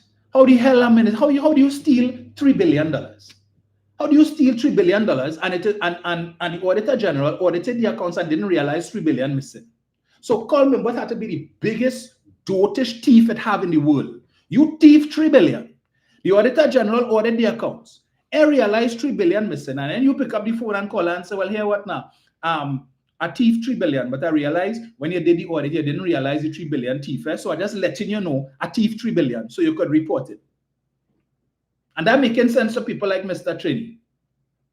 You thief $3 billion. How you doing that? I don't know. And you ain't get catch. And then you call the person who auditing your books to let them know, well, I thief $3 billion and you didn't realize, so I want to let you know I thief $3 billion. That way you call donkey logic. Not even, that's an insult to donkeys everywhere. Insult to donkeys everywhere. And they will dig in their heels no matter what. And continue with that nonsense. But the 10 million US that went missing from NEC bank account when Kamala was prime minister. What about that? Huh? You know about that? You want back that 10 million? That's almost 70 million TT dollars. You know about that, Mr. Trini? You know that? Where that money gone? I'll give you all a throwback one of these days and I will read that article about that 10 million US dollars. I tell you. And he come on and tell central bank if I, you see when they clueless and they don't know. Minister Imbut addressed that already. The central bank governor would have informed the Minister of Finance that they received correspondence from the Auditor General's department requesting to come to central bank and see the process. The central bank responded to them, Mr. Trini, and say, here what? You need to let us know who you're sending, what exactly you want to see when you come here so we can be prepared for you. We don't want for you to just show up. 2 people show up or 3 people show up downstairs in the lobby and say we from the Auditor General's department, we come to see the electronic check clearance system. We have no advance notice. Who we supposed to be expecting, and with what happening with people pretending to be, so anybody could come and say they're from the Auditor General's department. Send us the names of the people, please, that you're sending. Either you're coming yourself or you're sending your subordinates. Let us know who come in and let us know everything that they want to see, every document they want to see, what process they want to observe, who they want to talk to. So when they reach, everything is in place for them, right? The Auditor General send back stating what she wants to see. But the central bank still waiting for her to tell them who she is sending. Because if you read the Central Bank Act, it is clear that in matters such as these and in dealing with the Auditor General, you must specify who you are sending. This is the law. The central bank still waiting for her to say who she's sending. But you all don't read that. They don't talk about that on the propaganda pages and on the propaganda radio station. They don't tell you all about that part. So all you're just hearing the propaganda and running with that and coming on my page here and talking rubbish. But every time you come with your nonsense, I will call you all out on it. Your ignorance is bliss in the UNC. No wonder we had to call all your fully done and you want to get vexed. The Auditor General said, okay, they send back and they want to meet. Do you know the status of that? Who is holding it up? If it is in fact that the central bank has once again denied them access as all they want to claim, how come the Auditor General can come out and say that? And if, as she said, she requested a meeting or she requested to come and say and she was denied access according to her, why she didn't pick up the phone and call the Minister of Finance and say, well, here what? We are trying to clear up this matter. But we requested to go to the central bank and observe the automatic the electronic check clearing system, and the central bank governor or whoever has denied us access. Could you intervene? Could you speak to the central bank governor and get us access? Why she didn't do that? If she didn't want to call him, have your deputy do it. Send an email. But all you're coming to talk this nonsense. And that is what is wrong, you know. You all going to the polls to vote based on propaganda and foolishness, promoting a party that all they don't have a clue what they want to offer. Right? But then put them back in office. And then when stupidness starts, but we didn't know, and we didn't know, right? You didn't know because you choose not to know.